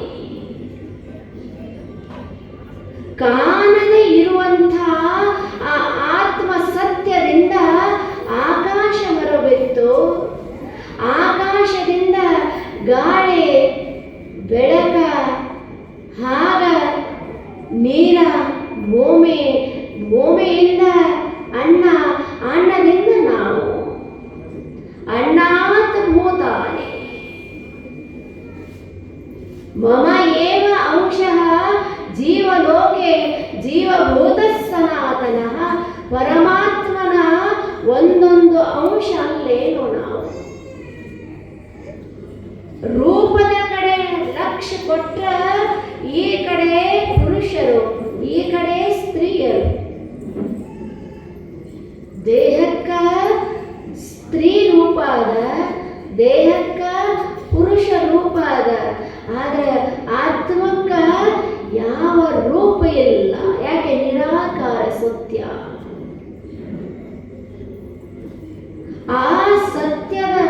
ಜ್ಞಾನ ಯಾವಾಗ ಆಗ್ತದ ಆ ಕ್ಷಣಕ್ಕ ನಿಜವಾಗಿರುವಂಥ ಆನಂದ ಪ್ರತಿಯೊಬ್ಬರಿಗೂ ಉಂಟಾಗ್ತದಲ್ಲ. ಶಿವಾನುಭವ ಗೋಷ್ಠಿಯ ಉದ್ದೇಶ ಏನು ಅಂದ್ರೆ ಪರಮ ಆನಂದವನ್ನ ಪಡೆಯೋದು, ಪರಮ ಸುಖವನ್ನ ಅನುಭವಿಸೋದದು. ಗುರುಗಳು ಈಗ ಹೇಳಿದ್ರಲ್ಲ, ದೇಹ ಇದು ನಿತ್ಯ ಅಲ್ಲ.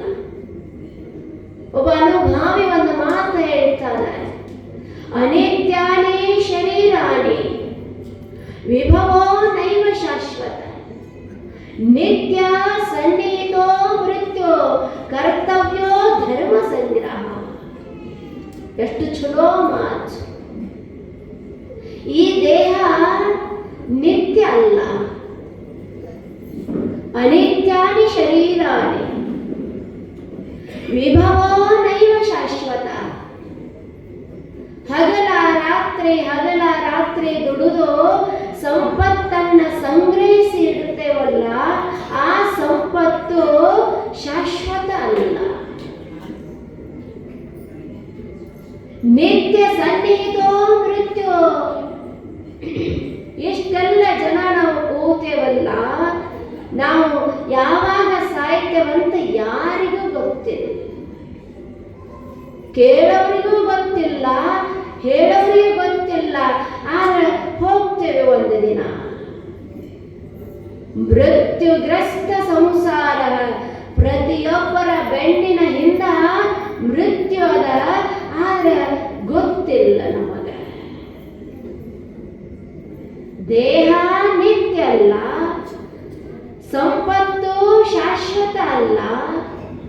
ನಾವು ಯಾವಾಗ ಸಾಯ್ತೇವೋ ಗೊತ್ತಿಲ್ಲ. ಹಾಗಿತ್ತು ಅಂದ್ರೆ ಏನು ಮಾಡಬೇಕು? ಪ್ರಶ್ನೆ ಇದು. ಇದಕ್ಕೆ ಉತ್ತರ ಕೊಡ್ತಾರ, ಕರ್ತವ್ಯೋ ಧರ್ಮ ಸಂಗ್ರಹ. ಮನುಷ್ಯನೇ ಧರ್ಮದ ಮಾರ್ಗದಲ್ಲಿ ನಡೆ. ಒಳ್ಳೆಯದನ್ನ ನೋಡು, ಅದು ಕಣ್ಣಿನ ಧರ್ಮ. ಒಳ್ಳೆಯದನ್ನೇ ಕೇಳು, ಅದು ಕಿವಿಯ ಧರ್ಮ. ಭಗವಂತ 2 ಕೈಗಳನ್ನ ಕೊಟ್ಟಾನ. 2 ಕೈಯಿಂದ ಸತ್ಯ ಶುದ್ಧವಾಗಿರುವಂತ ಕಾಯಕ ಮಾಡು, ಅದು ಧರ್ಮ. ಹಿಂಗ ಧರ್ಮದ ಮಾರ್ಗದಲ್ಲಿ ನಡೆದ ಅಂದ್ರೆ ಆ ಧರ್ಮ ನಮ್ಮನ್ನ ಕಾಪಾಡುತ್ತದ. ಧರ್ಮೋ ರಕ್ಷತೆ ರಕ್ಷತಃ. ನಮ್ಮಲ್ಲಿ ಧರ್ಮ ಇತ್ತು ಅಂದ್ರೆ ಕಷ್ಟ ಕಾಲದಲ್ಲಿ ಆ ಧರ್ಮ ನಮ್ಮನ್ನ ಕಾಪಾಡುತ್ತದ. ಬೇಕಲ್ಲ. ಕಣ್ಣ ಭಗವಂತ ಕೊಟ್ಟಾನ, ಒಳ್ಳೆಯದನ್ನ ನೋಡಬೇಕು. ಕಿವಿ ಕೊಟ್ಟಾನ, ಒಳ್ಳೆಯದನ್ನ ಕೇಳಬೇಕು. ಆ ಬಳಿಕ ಮಸ್ತಾಗಿ 2 ಕೈ ಕೊಟ್ಟಾನಲ್ಲ, ಹಗಲ ರಾತ್ರಿ ದುಡಿಬೇಕಾಗ್ತದ. ದುಡಿದದ್ದರಲ್ಲಿ 1 ಕೈದು ನಾವು ಉಣ್ಣಬೇಕು, ಇನ್ನೊಂದು ಕೈದು ಸಮಾಜಕ್ಕಾಗಿ ದೀನ ದಲಿತರಿಗಾಗಿ ಕೊಡಬೇಕಾಗ್ತದ. ಇದು ಧರ್ಮ. ಎಷ್ಟು ಚಲೋ ಹೇಳ್ತಾರೆ.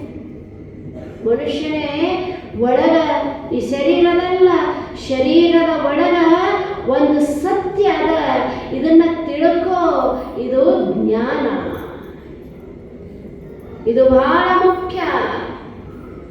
ದೇಹ ಇರುವಾಗಲೇ, ದೇಹ ಸಶಕ್ತ ಸಮರ್ಥವಾಗಿ ಇರುವಾಗಲೇ ಒಳಗಿರುವಂತಹ ಸತ್ಯವನ್ನು ಅರಿತುಕೋಬೇಕಾಗ್ತದ, ತಿಳ್ಕೋಬೇಕಾಗ್ತದ. ಇದು ಜ್ಞಾನ.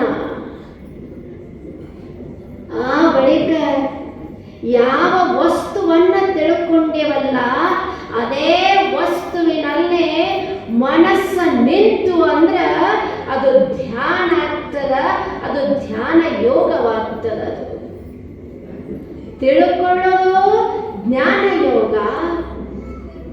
ಯಾವುದನ್ನ ತಿಳ್ಕೊಂಡೇವೆ, ತಿಳಿದಂತ ವಸ್ತುವಿನಲ್ಲೇ ಮನಸ್ಸು ಬೆರೀತದಲ್ಲ, ತನ್ಮಯ ಆಗ್ತದಲ್ಲ, ಲೀನ ಲಯ ಆಗ್ತದಲ್ಲ, ಅದು ಧ್ಯಾನ ಯೋಗ. ಇಷ್ಟಾದ್ರೆ ನಮ್ಮ ಜೀವನ ಪರಿಪೂರ್ಣ ಆಗೋದಿಲ್ಲ. ಜ್ಞಾನನೂ ಬೇಕು, ಧ್ಯಾನನೂ ಬೇಕು. ಶರಣರು ಅಂತಾರ, ಕೊನೆಯದಾಗಿ ದಾನನೂ ಬೇಕಾಗ್ತದೆ. ತಿಳ್ಕೋಬೇಕು. ತಿಳಿದ ವಸ್ತುವಿನ ಜೊತೆಗೆ ಮನಸ್ಸು ಬೆರೆತಾಗ ಆನಂದ ಆಗ್ತದ. ಆನಂದ ಆದ ಬಳಿಕ ಹಂಗೆ ಕೂಡಾಕ ಬರುತ್ತದೇನು? ಕಾಯಕವನ್ನು ಮಾಡಬೇಕಾಗ್ತದ. ಸತ್ಯ ಶುದ್ಧ ಕಾಯಕ ಮಾಡಿ ಬಂದದ್ದರಲ್ಲಿ ಒಂದು ಕೈದು ನಾವು ಉಣ್ಣಬೇಕಾಗ್ತದ, ಇನ್ನೊಂದು ಕೈದು ದಾನವಾಗಿ ಕೊಡಬೇಕಾಗ್ತದ. ಅದು ಧರ್ಮ. ಮೂರು ಬೇಕಲ್ಲ. ಜ್ಞಾನ ಬೇಕು, ಒಳಗ ಧ್ಯಾನ ಬೇಕು, ಹೊರಗ ದಾನ ಬೇಕು. ಇಷ್ಟಾತು ಅಂದ್ರೆ ಆ ವ್ಯಕ್ತಿಯ ಜೀವನ ಪರಿಪೂರ್ಣ ಆಗ್ತದ. ಆ ವ್ಯಕ್ತಿ ಶ್ರೀಮಂತನಾಗ್ತಾನ. ಹಣದಿಂದ ಅಲ್ಲ, ಜ್ಞಾನದಿಂದ ಶ್ರೀಮಂತನಾಗ್ತಾನ. ಒಬ್ಬ ತಾಯಿ, ತಮಗೆಲ್ಲ ಗೊತ್ತಿರೋದು, ಆ ತಾಯಿಗೆ 4 ವರ್ಷದ ಒಬ್ಬ ಮಗ ಇರ್ತ. ತಾಯಿ ಅತ್ಯಂತ ಬಡವಳು. ಸಣ್ಣ ಗುಡಿಸಲ, ಪತಿ ತೀರಿ ಹೋಗ್ಯಾನ. ಆ ಮಗುವನ್ನ ಬೆಳೆಸುವಲ್ಲಿ ತನ್ನ ನೋವನ್ನ ಮರೆತವಳು ತಾಯಿ. ಬಾಳ ಬಡತನ ಇತ್ತು. ಇನ್ನೊಬ್ಬರ ಮನೆಗೆ ಹೋಗಿ ಪಾತ್ರೆ ತೊಳೆಯೋದು, ಬಟ್ಟೆ ತೊಳೆಯುವ ಕೆಲಸ ಮಾಡ್ತಿತ್ತು. ಆ ಮನೆಯವರು ಏನಾದ್ರೂ ಒಂದಿಷ್ಟು ಅನ್ನ ಪ್ರಸಾದವನ್ನು ಕೊಟ್ರೆ ಮನೆಗೆ ತಗೊಂಡು ಬರ್ತಿದ್ಲು. ಯಾರಾದ್ರೂ ಮನೆಗೆ ಹಸದ ಬಂದ್ರ ಹಸದವ್ರಿಗೆ ಒಂದಿಷ್ಟು ಕೊಡುತ್ತಿದ್ಲು, ಮಗನಿಗೆ ಒಂದಿಷ್ಟು ಕೊಡುತ್ತಿದ್ಲು. ಉಳಿತು ಅಂದ್ರೆ ಉಣುತ್ತಿದ್ಲು. ಇಲ್ಲದೆ ಇದ್ರ ನೀರು ಕುಡಿದು ಆರಾಮ್ ಮಲಗ್ತಿದ್ಲು. ಇಂಥ ಜೀವನ. ದುಡಿದದ್ರಲ್ಲಿ ದಾನ ಮಾಡುವ ಗುಣ ಇತ್ತು. ವರ್ಷಗಳ ಕಳೆದು 18-20 ವರ್ಷ ಮಗ ವಯಸ್ಸಿಗೆ ಬಂದ. ಒಂದು ದಿನ ಹೊರಗೆ ಹೋದಂತ ಮಗ ಹಾಗ ಮನೆಗೆ ಬಂದ. ಬಹಳ ಹೊಟ್ಟೆ ಹಸಿದಿತ್ತು. ಅಡಿಗೆ ಮನ್ಯಾಗ ಹೋದ. ಒಳಗೆ ಹೋಗಿ ನೋಡ್ತಾನ, ಆ ಬುಟ್ಟಿಯಲ್ಲಿ, ರೊಟ್ಟಿಯ ಬುಟ್ಟಿಯಲ್ಲಿ 2 ರೊಟ್ಟಿ ಇತ್ತು. ಮಗನಿಗೆ ಹೊಟ್ಟೆ ಹಸಿದದ, ತಾಯಿನೂ ಇನ್ನ ಉಂಡಿಲ್ಲ. 2 ರೊಟ್ಟಿ ಇದ್ದ ತನ್ನ ಮಗ ನೋಡಿ ಬಹಳ ಗಮನಿಸ್ದ. ತಾಯಿ ಅಂದ್ಲು, ಊಟ ಮಾಡು ಅಂದ್ಲು.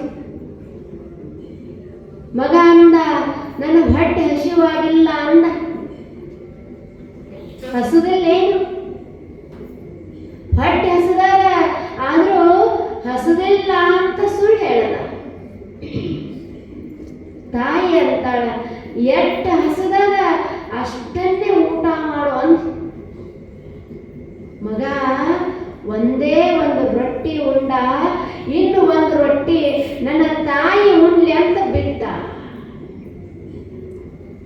ಉಂಡ ಎದ್ದ. ತಾಯಿ ಅದು ಒಂದು ರೊಟ್ಟಿ ತಗೊಂಡು ಕೈಯಲ್ಲೇ ಹಿಡಿದು ಅದರಲ್ಲಿ ಒಂದಿಷ್ಟು ಪುಂಡಿ ಪಲ್ಯ ಹಚ್ಚಿ ಇನ್ನೇನು ಉಣಬೇಕಂತ ಈಗ ಒಂದು ತುತ್ತ ಕೈಯಲ್ಲಿ ಈಗ ತಗೊಂಡು ಅಷ್ಟರಲ್ಲಿ ಆಕೆಯ ಮನೆಗೊಬ್ಬ ಸನ್ಯಾಸಿ ಬಂದ. ಭಿಕ್ಷಾಂದೇಹಿ ಅಂದ.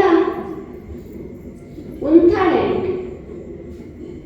ತನ್ನ ಕೈಯಲ್ಲಿ ಏನು ರೊಟ್ಟಿ ಇತ್ತೋ ಅದನ್ನು ಓದ ಆ ಸನ್ಯಾಸಿಗೆ ಕೊಟ್ಟು, ಗುರುಗಳೇ ನೀವು ಉಂಡ್ರೆ ನನ್ನ ಸಮಾಧಾನ ಆಗ್ತದಂತ ಸಂತೋಷದಿಂದ ಓದ ಕೊಟ್ಲು. ಕೆಟ್ಟ ಮುಖ ಮಾಡ್ಕೊಂಡು ಕೊಡ್ಲಿಲ್ಲ, ಆನಂದದಿಂದ ಕೊಟ್ಲು. ಕೊಡೋದು ಕೆಟ್ಟ ಮುಖ ಮಾಡಿ ಕೊಡೋದು ಬೇರೆ, ಆನಂದದಿಂದ ಕೊಡೋದು ಬೇರೆ. ಆನಂದದಿಂದ ಕೊಡುವ ದಾನ ಭಗವಂತನಿಗೆ ತಲುಪ್ತದ. ಮುಖ ದಮ್ಮ ಮಾಡಿ ಕೊಡ್ತೇವಲ್ಲ, ಭಗವಂತನಿಗೆ ಮುಟ್ಟುವುದಿಲ್ಲ. ಸಂತೋಷದಿಂದ ಕೊಟ್ಲು. ಆ ಸನ್ಯಾಸಿ ಒಂದು ರೊಟ್ಟಿ ಉಂಡು ಆ ತಾಯಿಗೆ ಆಶೀರ್ವದಿಸಿ ಹೊರಟು ಹೋದ. ಮಗನಿಗೆ ಬಹಳ ಸಿಟ್ಟು ಬಂತು. ತಾಯಿಯೇ, ನೀನು ಒಂದು ರೊಟ್ಟಿ ಉಣ್ಲಿ ಅಂತ ನಾನು ಬಿಟ್ಟು ನಿನಗೆ ಕೊಟ್ಟೆ, ಆದ್ರೆ ಹಿಂಗ ದಾನ ಮಾಡ್ತೀಯಲ್ಲ, ಎಷ್ಟರೇ ಮಾಡ್ತೀಯ ನೀನು? ಸುಮಾರು 18 ವರ್ಷ ಆಯ್ತು ನಾನು ನೋಡ್ತಾನೆ ಇದ್ದೇನೆ, ಹಿಂಗೆಲ್ಲ ಬಂದವರಿಗೆ ಕೊಡ್ತಾ ಇದೆಯಲ್ಲ, ಇಷ್ಟು ದಾನ ಮಾಡ್ತಾ ಇದೆಯಲ್ಲ, ದಾನದ ಮಹತ್ವ ಹೇಳು ಅಂದ ಮಗ. ತಾಯಿಯನ್ನು ಏನೂ ಕಲೀಲಾರದ ಒಬ್ಬ ಹಳ್ಳಿ ತಾಯಿ ಅಂತಾಳ, ಮಗನಿಗೆ ಹೇಳ್ತಾಳ, ನೋಡು ನನಗೆ ದಾನದ ಮಹತ್ವ ಗೊತ್ತಿಲ್ಲ. ನನಗೆ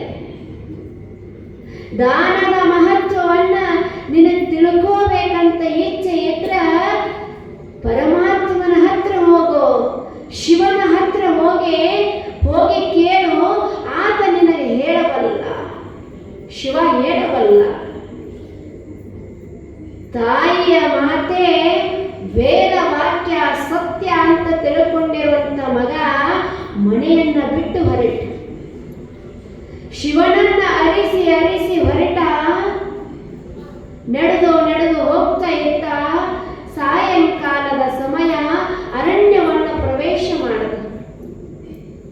ಆ ಅರಣ್ಯದಲ್ಲಿ ಒಬ್ಬ ಬೇಡ ಈ ಹುಡುಗನನ್ನ ನೋಡಿ ಕೇಳ್ದ, ಎಲ್ಲಿಗೆ ಹೊರಟಿಯ? ಹುಡುಗಂದ, ನಾನು ಶಿವನನ್ನ ಅರಸ್ತಾ ಕೈಲಾಸ ಪರ್ವತಕ್ಕೆ ಹೊರಟೆ. ಬೇಡ ಅಂತಾನ, ಇದು ಅರಣ್ಯ,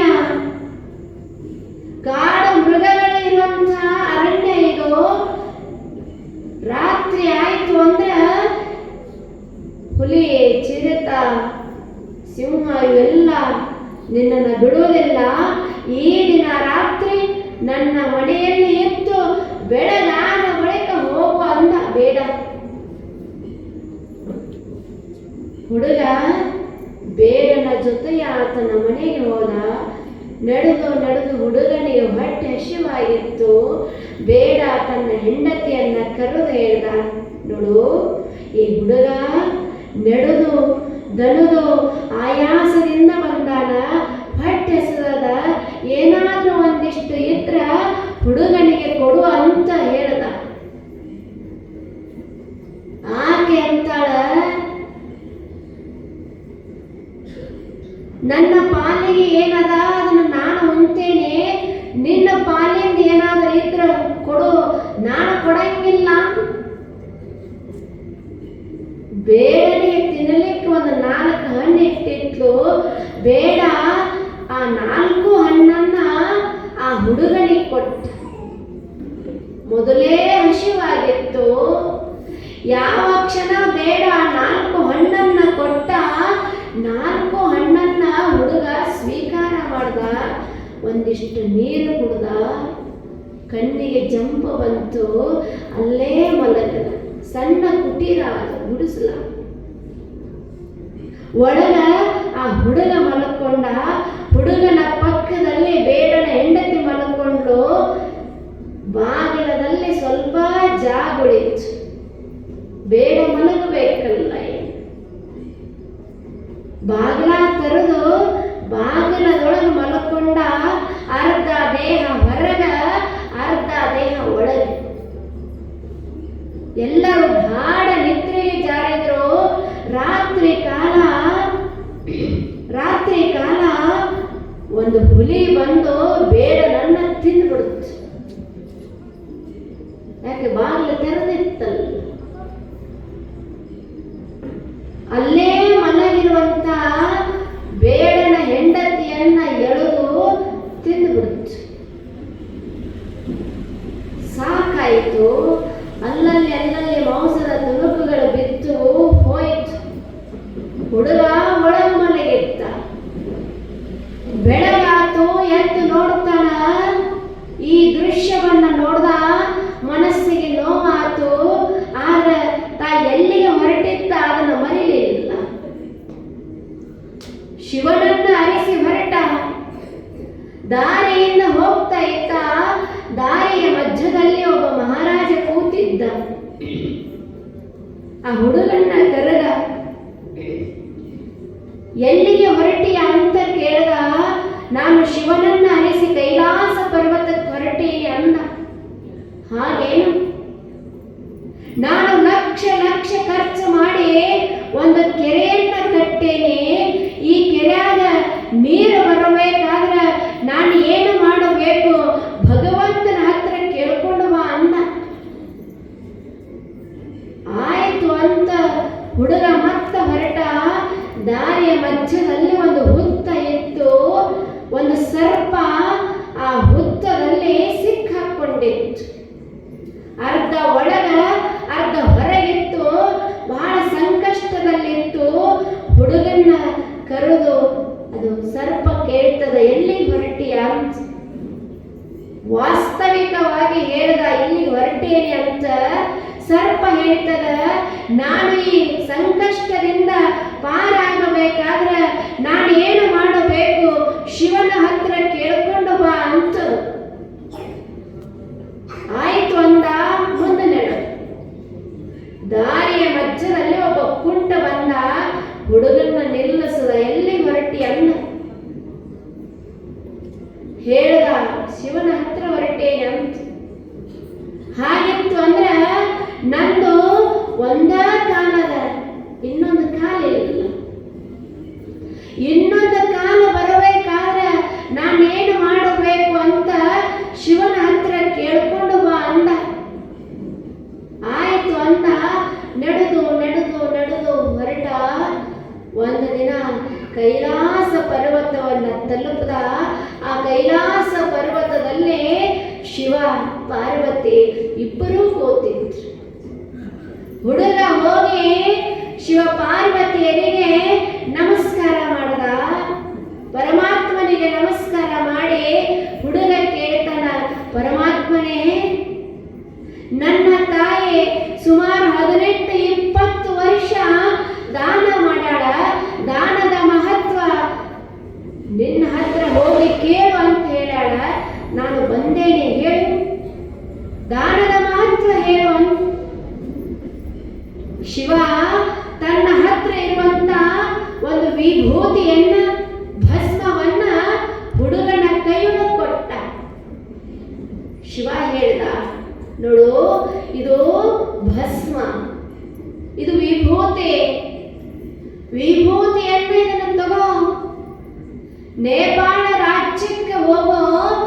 ನೇಪಾಳ ರಾಜ್ಯದ ರಾಜನ ಹೆಂಡತಿ ಗರ್ಭವತಿ ಅದಾಳ. ಆ ತಾಯಿಗೆ ಈ ವಿಭೂತಿಯನ್ನು ಧರಿಸಿದ್ರೆ ಆ ತಾಯಿಯ ಗರ್ಭದಿಂದ ಒಂದು ಗಂಡು ಮಗು ಜನನ ಆಗ್ತದ. ಅದಾಗ ಹುಟ್ಟಿರುವಂತ ಮಗುವನ್ನು ನೀ ಕೇಳು, ದಾನದ ಮಹತ್ವ ಕೇಳು, ಆ ಮಗು ಹೇಳುತ್ತದ ಅಂದ ಶಿವ. ಎಷ್ಟು ಮಜಾ ಆದ ಕಥೆ. ಆಯ್ತು ಅಂತ ಆ ಭಸ್ಮವನ್ನ ಹುಡುಗ ತಗೊಂಡ, ಸ್ವೀಕಾರ ಮಾಡಿದ. ದಾರಿಯ ಮಧ್ಯದಲ್ಲಿ ಇವರು ಕೇಳಿದ್ರಲ್ಲ, ಕೆರೆ, ಸರ್ಪ, ಕುಂಟ ಕೇಳ್ದ. ಹುಡುಗ ಕೇಳ್ದ.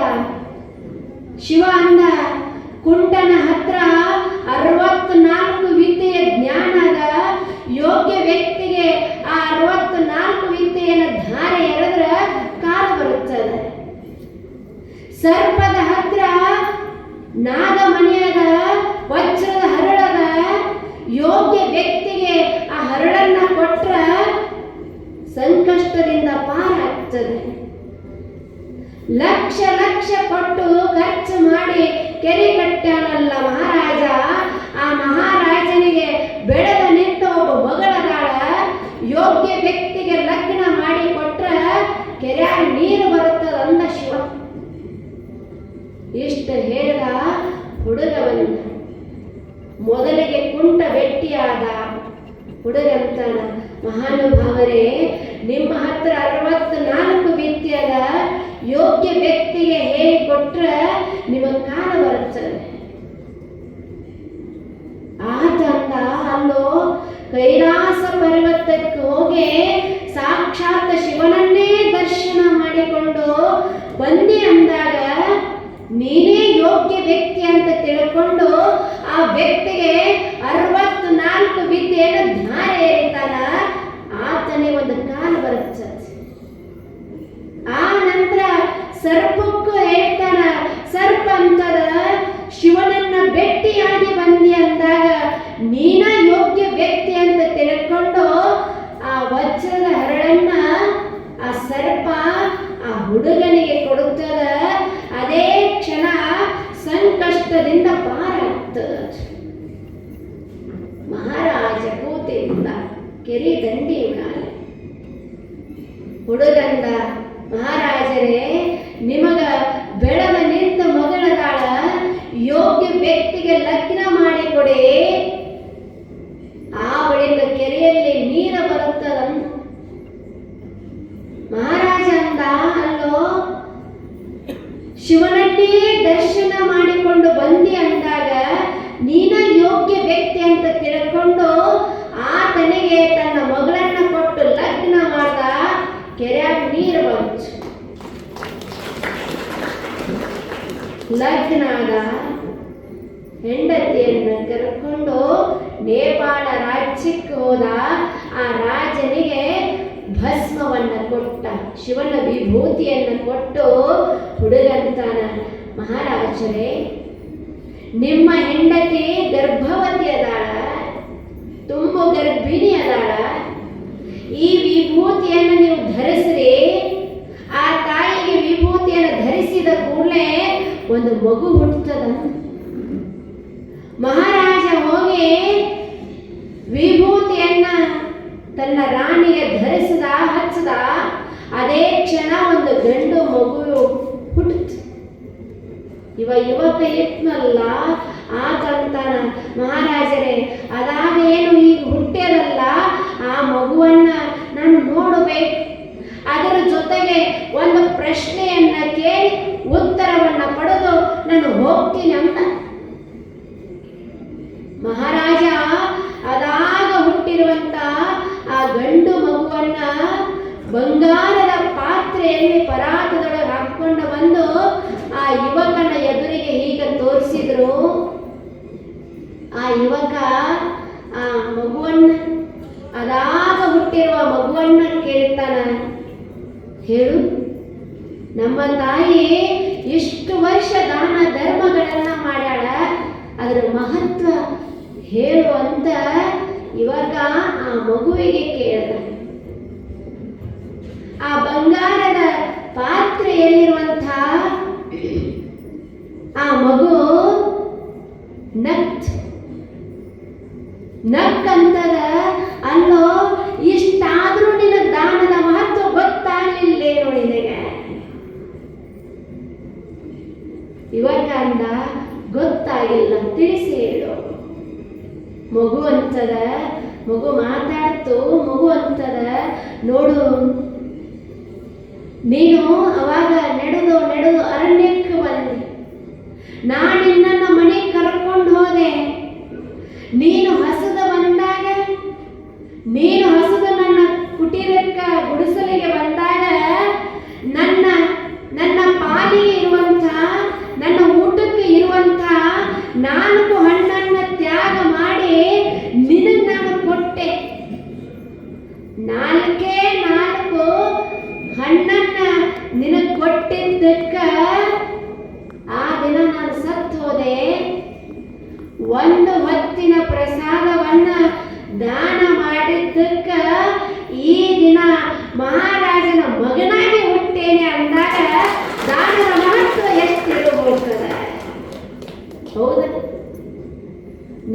ಇರಲಿಲ್ಲ. ಆ ದಿನ ನನ್ನ ಹೆಂಡತಿಗೆ ಹೇಳಿದೆ ಕೊಡು ಅಂತ, ಕೊಡ್ಲಿಲ್ಲ. ಆಕೆನೂ ಅದೇ ದಿನ ಸತ್ಲು. ಆದ್ರೆ ಆಕೆನೂ ಹುಟ್ಟ್ಯಾಳ, ಇದ ಊರಾಗ ಹುಟ್ಟ್ಯಾಳ. ಆದ್ರೆ ಆಕೆ ಹಂದಿ ಆಗಿ ಹುಟ್ಟ್ಯಾಳ, ನಾನು ಮಹಾರಾಜನ ಮಗನಾಗಿ ಹುಟ್ಟೇನೆ. ದಾನದ ಮಹತ್ವ ಎಷ್ಟಿರಬೇಕು. ಒಂದೇ ಒಂದು ಹೊತ್ತು 4 ಹಣ್ಣು ಕೊಟ್ಟಿದ್ದಕ್ಕ ಬೇಡ ಹೋಗಿ ಮಹಾರಾಜನ ಮಗನಾಗಿ ಬಂದೇನೆ ಅಂದಾಗ, ನಿಮ್ಮ ತಾಯಿ 20 ವರ್ಷ ದಾನ ಮಾಡ್ಯಾಳ ಅಂದಾಗ, ಆ ದಾನದ ಫಲದಿಂದ, ಆ ದಾನದ ಪುಣ್ಯದ ಫಲದಿಂದ ನಿನಗೆ 64 ವಿದ್ಯಾ ದೊರೆಯುತ್ತದೆ. ಅಷ್ಟೇ ಅಲ್ಲ, ವಜ್ರದ ಹರಳ ದೊರೆಯಿತು. ರಾಜಕುಮಾರಿಯೇ ನಿನಗೆ ಹೆಂಡತಿಯಾಗಿ ದೊರೆತ್ಲು. ಇದು ಎಲ್ಲ ಸಿಕ್ಕಿತ್ತು ನಿನ್ನಿಂದಲ್ಲ, ನಿಮ್ಮ ತಾಯಿ ಮಾಡಿರುವಂತ ದಾನದ ಫಲವೇ ನಿನಗಿಷ್ಟೆಲ್ಲ ಸಿಕ್ಕಿರ್ತದೆ. ನಿಮ್ಮ ತಾಯಿ ಮಾಡಿರುವ ಆ ಧರ್ಮ ನಿನಗೆಲ್ಲ ಇಷ್ಟೆಲ್ಲ ಕೊಡ್ತದೆ. ಧರ್ಮೋ ರಕ್ಷತೆ ರಕ್ಷಿತ. ಮನುಷ್ಯನೇ ಮಾಡೋಂದಿಷ್ಟು ಈ ಶರೀರ ಬಂದಾಗ, ನಾಲಿಗೆ ಎತ್ತಾಗ ಕೃಷ್ಣ ಎನ್ನಬಾರದೆ, ಶಿವ ಎನ್ನಬಾರದೆ. ಪರಿ ಪರಿ ಕೆಲಸದೊಳು ಒಂದು ಕೆಲಸವೆಂದು ಕೃಷ್ಣ ಎನ್ನಬಾರದೆ. ನಾಲಿಗೆ ಇರೋದು ಭಗವಂತನ ಸ್ಮರಣೆ ಮಾಡಲಿಕ್ಕೆ ವಿನಃ ಇನ್ನೊಬ್ಬರನ್ನು ಬೈಯಾಕಲ್ಲ. ಪುಕ್ಕಟ ಸಿಕ್ಕದಂತ ತಿಳ್ಕೊಂಡು ಎಲ್ಲರನ್ನು ಬೈಕೋತ ಹೋಗೋದಲ್ಲ. ಸುಮ್ಮನೆ ಹಾಡ್ಕೋತ ಹಾಡ್ಕೋತ ಇರ್ರಿ, ಮನಿ ಸ್ವರ್ಗ ಸ್ವರ್ಗ ಆಗ್ತದೆ. ಸಿದ್ದೇಶ್ವರ ಅಪ್ಪಾಜಿಯವರು ಒಂದು ಮಾತು ಹೇಳ್ತಾರೆ ಹೆಣ್ಣು ಮಕ್ಕಳಿಗೆ, ಹಾಡ್ಕೋತ ಹಾಡ್ಕೋತ ಅಡಿಗೆ ಮಾಡ್ರಿ. ನೀವ ಉಂಡವರು ಸಹಿತ ಹಾಡ್ಕೋತ ಇರ್ತಾರೆ. ಅಕಸ್ಮಾತ್ ಬೈಕೋತ ಬೈಕೋತ ಅಡಿಗೆ ಮಾಡ್ರಿ, ಉಂಡವರು ಬೈಕೋತ ಹೇಳ್ತಾವ. ಹೌದ? ಅಡಿಗೆ ಮಾಡುವಾಗ ಒಂದಿಷ್ಟು ಭಗವದ್ಗೀತೆ ಅನ್ನೋದು, ಅಥವಾ ಲಲಿತಾ ಸಹಸ್ರ ಅನ್ನೋದು, ಚಂಡಿ ಕವಚ ಅನ್ನೋದು, ಅಥವಾ ದುರ್ಗಾ ಸಪ್ತಶತಿಯ ಪಾರಾಯಣ ಮಾಡೋದು, ಹೀಗೆಲ್ಲ ಯಾವ ಮಂತ್ರ ನಿಮಗೆ ಎಡಿಸ್ತದ ಹಾಡ್ಕೋತ ಹಾಡ್ಕೋತ ಇರ್ರಿ. ಮಣಿ ಮಣಿ ಇರೋದಿಲ್ಲ, ಮನೆ ಮಠ ಆಗ್ತದದು. ನಾಲಿಗೆಯಲ್ಲಿ ಅಂಥ ಶಕ್ತಿ ಅದ. ಭಗವಂತ ಇಂಥ ಸುಂದರ ಶರೀರವನ್ನು ಕೊಟ್ಟಾಗ, ಒಳ್ಳೆ ಕಣ್ಣುಗಳನ್ನು ಕೊಟ್ಟಾಗ, ನಾಲಿಗೆ ಕೈಯ ಕಾಲ ಇಷ್ಟು ಸುಂದರ ಶರೀರ ಕೊಟ್ಟಾನಂದ್ರೆ, ಈ ಶರೀರದಿಂದ ಮಜಾ ಮಾಡುವಂತ ನಮ್ಮನ್ನ ಕಳಿಸಿಲ್ಲ.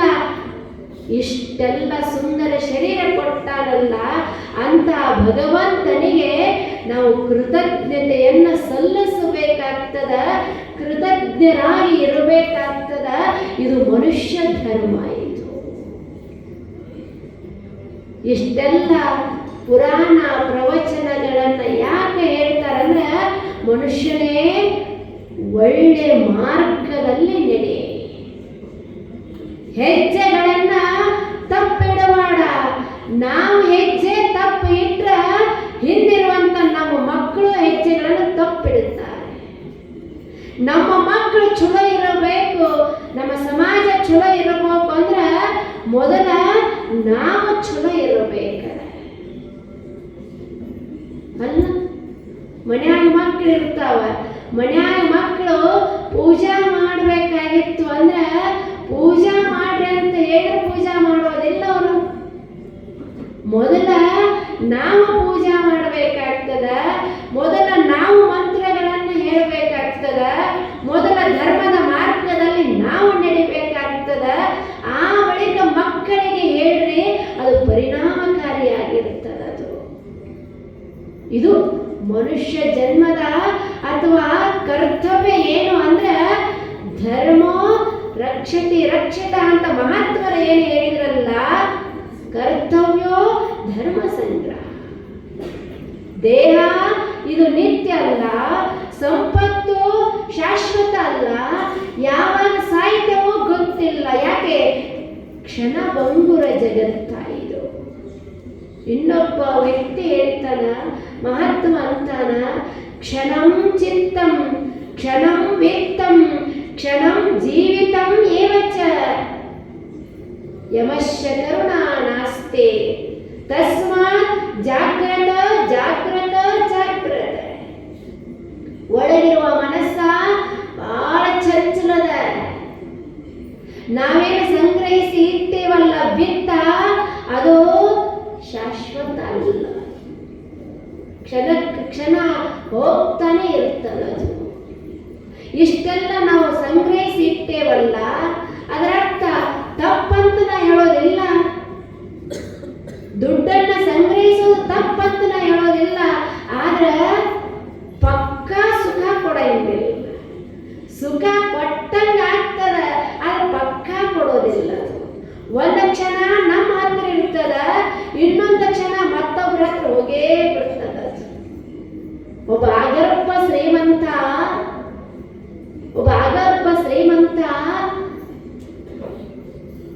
ದೇಹ ತ್ಯಾಗ ಮಾಡಿದ್ದ, ಸತ್ತು ಹೋಗಿತ್ತು. ಆತನ ಪಾರ್ಥಿವ ಶರೀರ ಹೀಗ ಮೆರವಣಿಗೆ ಮಾಡ್ಕೋತ ತಗೊಂಡು ಹೊರಟಾರ. ಹಿಂದ ಜನ ಅಳ್ಕೋತ ಹೊರಟಾರ. ಮುಂದ ಪಾರ್ಥಿವ ಶರೀರ ಹೋಗ್ತಾ ಇತ್ತು. ಹಿಂದಿಂದ ನಾಣ್ಯಗಳನ್ನ, ದುಡ್ಡನ್ನ ಈಗ ಮ್ಯಾಲ ತೂರ್ತಾ ಇತ್ತು. ಮ್ಯಾಲ ತೂರಿರುವಂತ ದುಡ್ಡ ಈಗ ಕೆಳಗೆ ನೆಲದ ಮ್ಯಾಲ ಬಿತ್ತು ಮಸ್ತಾಗಿ ತಿರುಗಾಕತ್ತಿತ್ತು. ಹಾನೆಯಿಂದ ಒಬ್ಬ ಸನ್ಯಾಸಿ ಹೊರಟಿದ್ದ, ಸಾಧು ಹೊರಟಿದ್ದ, ಸಂತ ಹೊರಟಿದ್ದ. ರಸ್ತಾದ ಮ್ಯಾಲ ದುಡ್ಡು ಬಹಳ ಮಜಾದಾಗ ಕುಣ್ಯಾಕತ್ತಿತ್ತು. ಆ ಸಂತ ಕೇಳಿದ, ಅಲ್ಲೋ ಎಷ್ಟು ಮಜಾದಾಗ ಕುಣ್ಯಾಕತ್ತೀನಿ, ಮುಂದ ನಿನ್ನ ಮಾಲೀಕನ ಪಾರ್ಥಿವ ಶರೀರ ಹೊರಟದ, ಇಡೀ ಊರ ಕಣ್ಣೀರ ಸುರಿಸಾಕತ್ತಾರ, ಆದ್ರೆ ನೀ ಮಾತ್ರ ಮಜಾದಾಗ ಕುಣ್ಯಾಕತ್ತೀಯಲ್ಲ ಅಂತ ಆ ಸಂತ ಕೇಳ್ದ. ಆ ನಾಣ್ಯ ಅಂತದ, ಹೌದು ಗುರುಗಳೇ, ನನ್ನ ಸಂತೋಷ ಆಗದ, ಅದಕ್ಕೆ ಕುಣ್ಯಾಕತ್ತೇನೆ. ಸಂತ ಅಂದ, ಅಲ್ಲೋ ಸತ್ತಾಗ ನಿನ್ನ ಮಾಲೀಕದಾನ, ಬ್ಯಾರೆ ಅಲ್ಲ. ನಿನ್ನ ಮಾಲೀಕ ಸತ್ತು ಹೊರಟಾನ, ನಿನ್ನ ಹೆಂಗ್ ಸಂತೋಷ ಅದು? ನಾಣ್ಯ ಅಂತದ, ಗುರುಗಳೇ, ಇಷ್ಟು ದಿನ ನನ್ನ ಮಾಲೀಕ ಅಂತ ನೀವೇನು ಹೇಳ್ತಿರಲ್ಲ, ಆತ ತಾನು ಇರುವಾಗ ನನ್ನನ್ನು ಒಳಗೆ ಲಾಕರಲ್ಲಿ ಇಟ್ಟು ಅವ ಕುಣದಾನ, ಅವ ಮೆರದಾನ, ಈಗ ಅವ ಹೊಂಟಾನ, ನಾ ಕುಣ್ಯಾಕತ್ತೀನಿ, ಏನು ತಪ್ಪದ ಅಂತ. ಕ್ಷಣಂ ವಿತ್ತಂ. ಸಂಪತ್ತು ಶಾಶ್ವತ ಅಲ್ಲ. ನಾವು ಹೋಗಾಗ ಇದು ಅಳ್ತದ, ನಮ್ಮ ಜೊತೆಗೆ ಬರಂಗಿಲ್ಲ. ನಮ್ಮ ಜೊತೆಗೆ ಬರೋದು ಯಾವುದು ಅಂದ್ರೆ, ನಾವು ಮಾಡಿರುವಂತ ದಾನ ಧರ್ಮದ ಫಲ ಏನದಲ್ಲ, ಕರ್ಮ ಫಲ ಅದಲ್ಲ, ಅದು ನಮ್ಮ ಜೊತೆಗೆ ಬರುತ್ತೆ. ಆದ್ದರಿಂದ ನಾವು ಇರುವಾಗ ಒಳ್ಳೆಯದನ್ನ ಮಾಡಬೇಕಾಗ್ತದ. ಒಂದಿಷ್ಟು ದಾನ ಧರ್ಮಾದಿಗಳಲ್ಲಿ ನಮ್ಮ ಜೀವನವನ್ನ ತೊಡಗಿಸ್ಕೋಬೇಕಾಗ್ತದೆ. ತಿಳಿತಲ್ಲ ಇಂದಿನ ಸೂತ್ರ. ತಲೆಯಾಗ ಜ್ಞಾನ ಇರಬೇಕು, ಎದೆಯಾಗ ಧ್ಯಾನ ಇರಬೇಕು, ಕೈಯಾಗ ದಾನ ಇರಬೇಕು. ಜ್ಞಾನ, ಧ್ಯಾನ, ದಾನ ಇವು ಮೂರೂ ಯಾರಲ್ಲಿ ಅದಾವ, ಆತ ಇಡೀ ಜಗತ್ತಿನಲ್ಲಿ ಶ್ರೀಮಂತ. ಆ ದೃಷ್ಟಿಯಿಂದ ನಾವೆಲ್ಲರೂ ಗುರುಗಳು ಮೆಚ್ಚುವಂಗೆ ಸಾಕ್ಷಾತ್ ಲಿಂಗ ಮೆಚ್ಚಿ ಹೌದನ್ನಬೇಕು. ಹಂಗ ನಮ್ಮ ಜೀವನದ ಶೈಲಿಯನ್ನ ರೂಢಿಸಿಕೊಳ್ಳೋಣ ಅಂತ ಹೇಳಿ ಪೂಜ್ಯರಲ್ಲಿ ತಮ್ಮೆಲ್ಲರಲ್ಲಿ ಶರಣು ಶರಣಾರ್ಥಿ. ಇಲ್ಲಿಯವರೆಗೆ ನಿಮ್ಮೆಲ್ಲರಿಗೆ ತಮ್ಮ ಅನುಭವದ ಸುದ್ದಿಯನ್ನು ಬಹಳಷ್ಟು ಮಾರ್ಮಿಕವಾಗಿ ನಮ್ಮೆಲ್ಲರ ಮನದಾಳಕ್ಕೆ ಇಳಿಯುವ ರೀತಿಯಲ್ಲಿ ಬೋಧಿಸಿರ್ತಕ್ಕಂತಹ ಶ್ರೀಮ ಮಾತೋಶ್ರೀಯವರಾಗಿರ್ತಕ್ಕಂತಹ ಪರ್ವತ ದೇವಿಯಲ್ಲಿ ಅನಂತ ಶರಣಾರ್ಥಿಗಳನ್ನು ಸಲ್ಲಿಸ್ತಾ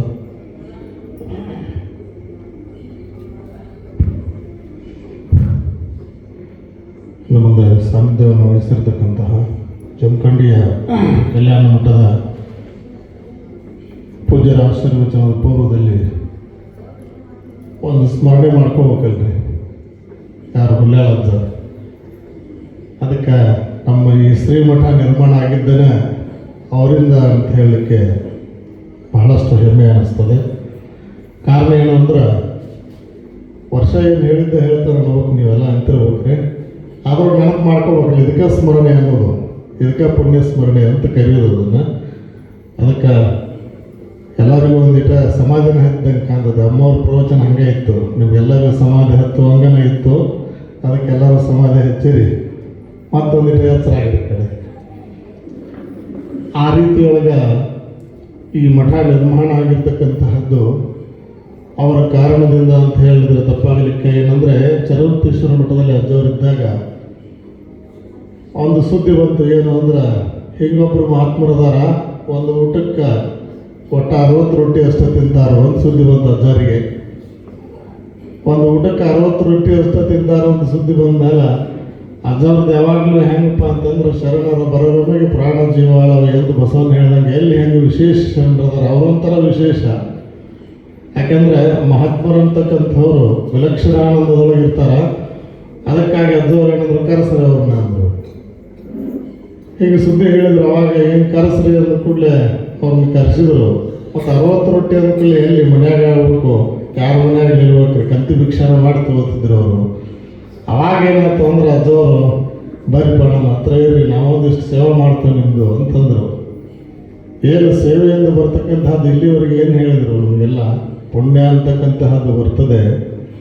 ಅವರ ಮಹಾತ್ಮರ ಪುಣ್ಯವನ್ನು ಎದಕ್ಕೆ ಗಳಿಸ್ತಾರೋ ಅಂತಂದ್ರೆ, ನಮಗೆಲ್ಲ ಬಳಸಲಿಕ್ಕಾಗಿ ಅದನ್ನು ಗಳಿಸ್ತಾರೆ. ಇವತ್ತು ನಮ್ಮಲ್ಲಿರ್ತಕ್ಕಂತಹ ಹಣವನ್ನು ನಾವು ದಾನ ಮಾಡಿದರೆ, ಆ ಹಣ ಅಥವಾ ಐಶ್ವರ್ಯ ನಮ್ಮಲ್ಲಿರ್ತಕ್ಕಂಥ ವಸ್ತುಗಳನ್ನು ದಾನ ಮಾಡಿದರೆ ನಮಗೆ ಏನು ಬರ್ತದೆ ಅಂದರೆ ಪುಣ್ಯ ಬರ್ತದೆ.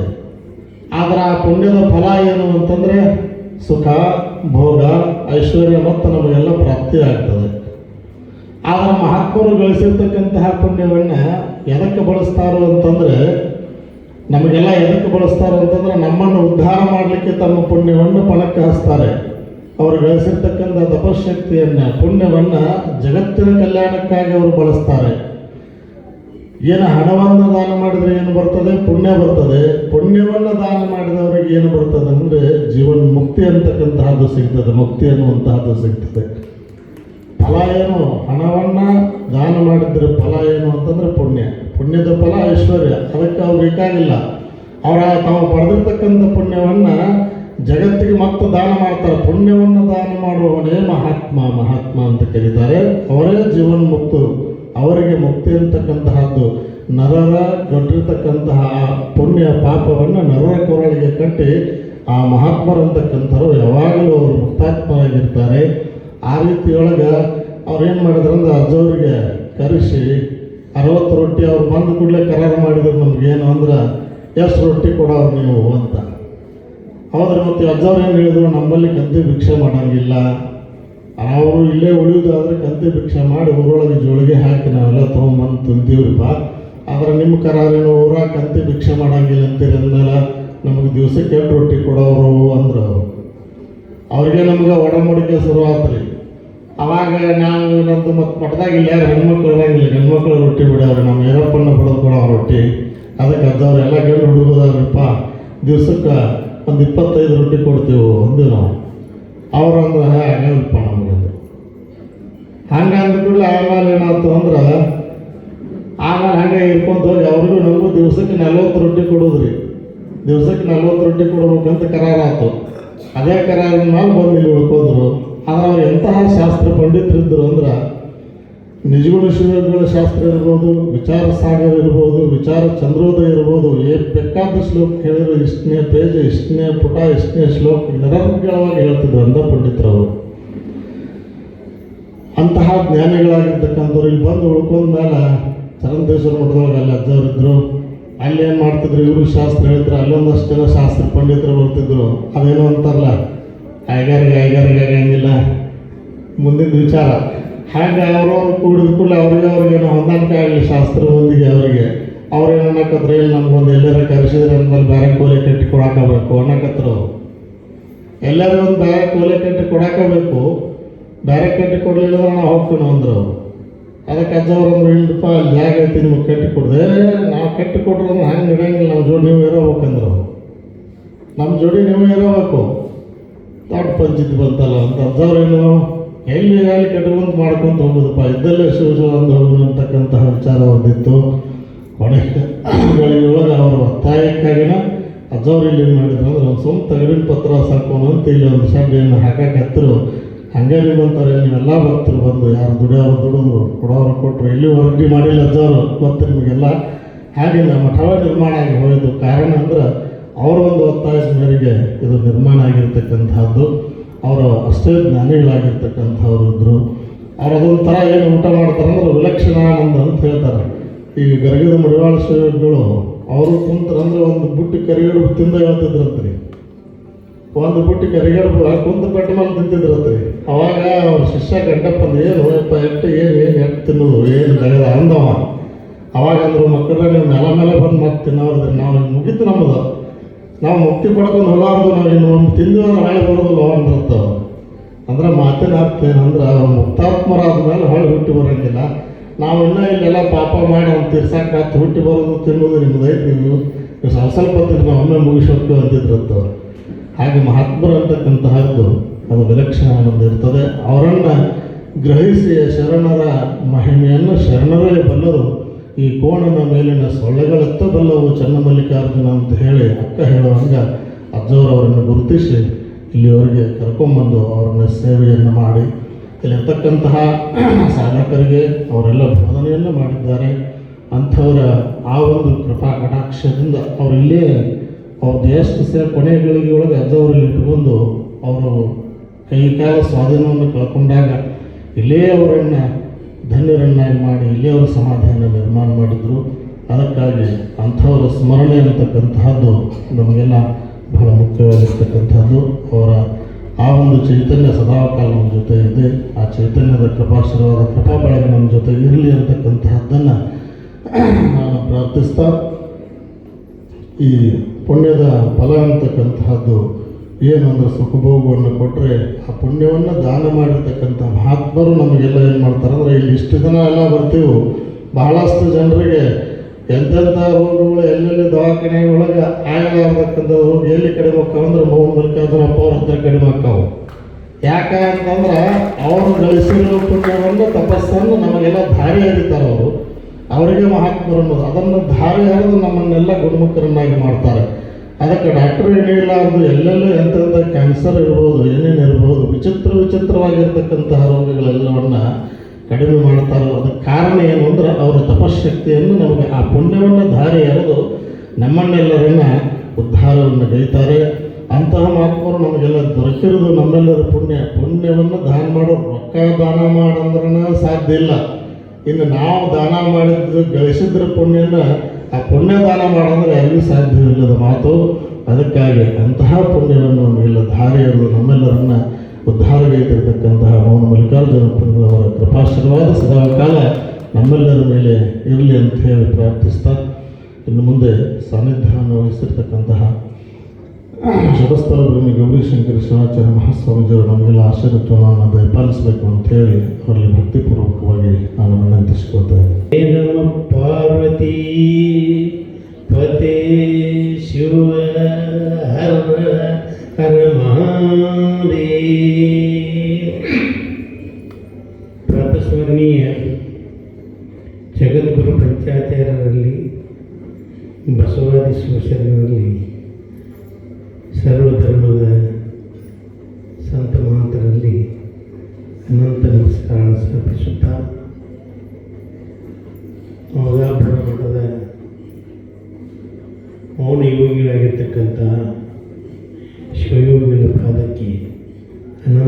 ಅಂತ ಹೇಳ್ತಾ ಈ ಒಂದು ಶಿವಾನುಭವ ಕಾರ್ಯಕ್ರಮದಲ್ಲಿ ಪ್ರತಿ ಶಿವಾನುಭವಕ್ಕೆ ಕಾರ್ಯಕ್ರಮಕ್ಕೆ ಆಗಮಿಸಿ ತಮ್ಮ ಉಪದೇಶವನ್ನು ಕೈಯುತ್ತಿರುವ ಸದಾಶಿವ ಶರಣರಲ್ಲಿ ಕೂಡ ಶರಣತೆ ಹೇಳ್ತಾ ಇವತ್ತಿನ ದಿವಸ ವಿಶೇಷವಾಗಿ ಆಗಮಿಸಿ ತಮ್ಮೆಲ್ಲರಿಗೂ ತುಂಬ ಉಪದೇಶವನ್ನು ದಯಪಾಲಿಸಿರ್ತಕ್ಕಂಥ ಪಾರ್ವತಿ ತಾಯಿಯವರಿಗೆ ಶರಣತೆ ಹೇಳ್ತಾ ಈ ಕಾರ್ಯಕ್ರಮದಲ್ಲಿ ಪಾಲ್ಗೊಂಡಿರ್ತಕ್ಕಂಥ ಸಕಲ ಸದ್ಭಕ್ತರೇ ತಾಯಿಂದರೆ ನಿಮಗೆಲ್ಲ ಶರಣಾಗಿ ಇವತ್ತಿನ ಪ್ರವಚನದ ವಿಷಯ ಏನಂತಂದರೆ ಈ ಶರೀರದ ಬಗ್ಗೆ. ಈ ಶರೀರ ಎದಕ್ಕೆ ಬಂದೈತಿ, ಬಂದ ಮೇಲೆ ಏನು ಮಾಡಬೇಕು, ಇದರ ಕೊನೆ ಏನು ಅಂತಕ್ಕಂಥದ್ದನ್ನು ಸವಿಸ್ತಾರವಾಗಿ ಎಲ್ಲರೂ ತಿಳಿಸಿದ್ದಾರೆ.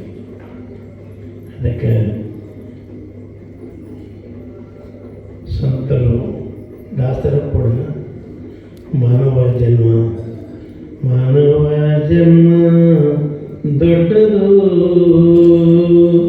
ಹುಚ್ಚಪ್ಪಗಳಿರ ಮಾನವ ಜನ್ಮ ದೊಡ್ಡದು ಹುಚ್ಚಪ್ಪಗಳಿರ ಮಾನವ ಜನ್ಮ ದೊಡ್ಡದು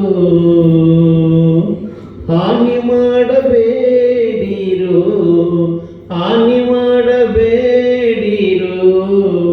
ಹುಚ್ಚಪ್ಪಗಳಿರ ಮಾನವ ಜನ್ಮ ದೊಡ್ಡದು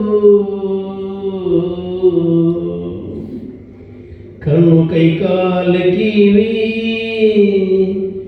ಮೂಗು ಬಾಯಿ ಇರಲಿಕ್ಕೆ ಮಣ್ಣು ಮುಕ್ಕಿ ಮರುಳಾಗುವರೆ ಹಣ್ಣು ಹೆಣ್ಣಿಗೆ ಮೆಚ್ಚಿ ಹರಿರಾಮೃತ ಉಣ್ಣದೆ ಉಪವಾಸ ಮಾಡುವರೆ ಮಾನವ ಜನ್ಮ ದೊಡ್ಡದು ಹುಚ್ಚಪ್ಪಗಳಿರ ಮಾನವ ಜನ್ಮ ದೊಡ್ಡದು ಕಾಲನ ದೂತರು ಕರಪಿಡಿ ತೆಳೆವಾಗ ತಾಳಂದರೆ ತಾಡುವರೆ ದಾಳಿ ಬಾರದ ಮುನ್ನ ಧರ್ಮವ ಕೈಕೊಳ್ಳಿ ಮಾನವ ಜನ್ಮ ದೊಡ್ಡದು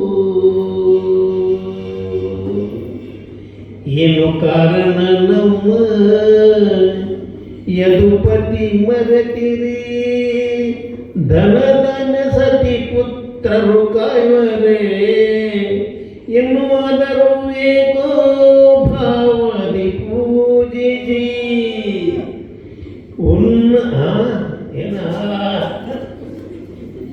ಉನ್ನತ ಪುರಂದರ ವಿಠಲನ ನೆನೆಯಿರಿ ಮಾನವ ಜನ್ಮ ದೊಡ್ಡದು ದೊಡ್ಡದು ದೊಡ್ಡದು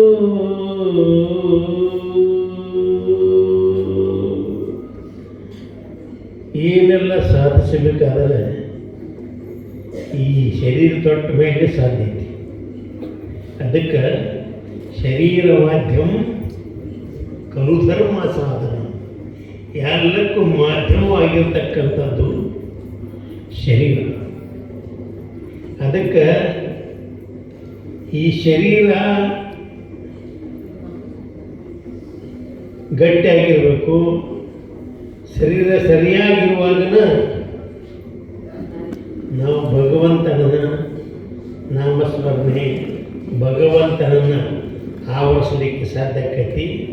ಅದಕ್ಕೆ ಈ ಶರೀರದ ಬಗ್ಗೆ ಭಾಳ ಲಕ್ಷ್ಯ ವಹಿಸಬೇಕು ಅಂತಕ್ಕಂಥದ್ದು ನಾವೆಲ್ಲ ವಿಚಾರ ಮಾಡ್ತೀವಿ, ಏನು ನಮಗೇನು ಕೊಟ್ಟಾರ, ಏನು ಕೊಟ್ಟಾರ, ಅದು ಕೊಟ್ಟಾರ, ಅದು ಕೊಟ್ಟ, ಹೊಲ ಕೊಟ್ಟಾರ, ಮನೆ ಕೊಟ್ಟಾರ, ಹೆಂಡ್ರು ಕೊಟ್ಟಾರ, ಮಗಳು ಕೊಟ್ಟಾರ, ಇದನ್ನ ಹೇಳ್ತೀವಿ. ಮತ್ತೇನು ಕೊಟ್ಟ, ಬರ್ಬೇಕು, ಏನು ಕೊಟ್ಟು, ಕೈ ಕೊಟ್ಟ, ಕಾಲು ಕೊಟ್ಟ, ಇವ್ಲಿಕ್ಕಂದ್ರೆ ಏನು ಮಾಡಿದ್ರಿ? ಕೈ ಕೊಟ್ಟ ದುಡಿಯಕ್ಕೆ, ಕಾಲು ಕೊಟ್ಟ ಕೆಲಸ ಅಡ್ಡಾಡಕ್ಕೆ, ಕಣ್ಣು ಕೊಟ್ಟ, ಕಿವಿ ಕೊಟ್ಟ, ಇವೆಲ್ಲ ದೊಡ್ಡ ಉಪಕಾರ ಇವು. ಮತ್ತು ಇದಕ್ಕಿಂತ ಹೆಚ್ಚಿಂದ ಏನು ಕೈ ಕೊಟ್ಟ ದುಡಿದ್ರಪ್ಪ ನಾನು ನೀವು ಪುಕ್ಷಕ್ಕೆ ಬಾ ಅಂದ್ರೆ ಇಲ್ಲಿ ನೋಡ್ತಾರೆ. ಅದಕ್ಕೆ ಇವೆಲ್ಲ ಹಿಂದಿಗೆ ಏನು ಕೊಟ್ಟಾರೆ, ಎದಕ್ಕೆ ಕೊಟ್ಟಾರಪ್ಪ ಅಂತಂದ್ರೆ ಇದನ್ನು ಸದುಪಯೋಗ ಮಾಡ್ಕೋಬೇಕು, ಇವುಗಳ ಉಪಯೋಗವನ್ನು ಸರಿಯಾಗಿ ಮಾಡ್ಕೋಬೇಕು ಅಂತಕ್ಕಂಥದ್ರಿಂದ ಅತ್ತಲ್ಲಿತ್ತ ಹೋಗದಂತೆ ಎಳವನ್ನ ಮಾಡಯ್ಯ ತಂದೆ, ಸುತ್ತಿ ಸುಳಿದು ನೋಡದಂತೆ ಅಂದಕನ್ನು ಮಾಡಯ್ಯ ತಂದೆ, ಮತ್ತೊಂದು ಕೇಳದಂತೆ ಕೂಡನ್ನು ಮಾಡಯ್ಯ ತಂದೆ, ನಿಮ್ಮ ಶರಣರ ಪಾದವಲ್ಲದೆ ಅನ್ಯ ವಿಷಯ ಕೇಳಿಸದಂದಿರಿಸಿಕೊಂಡಲು ಸಂಗಮದೊಳಗೆ ಈ ಇಂದ್ರಿಯಗಳನ್ನು ಈ ರೀತಿಯಾಗಿ ನಾವು ಉಪಯೋಗ ಮಾಡಿದರೆ ನಮ್ಮ ಜನ್ಮ ಬಂದು ಸಾರ್ಥಕ ಆಕೈತಿ.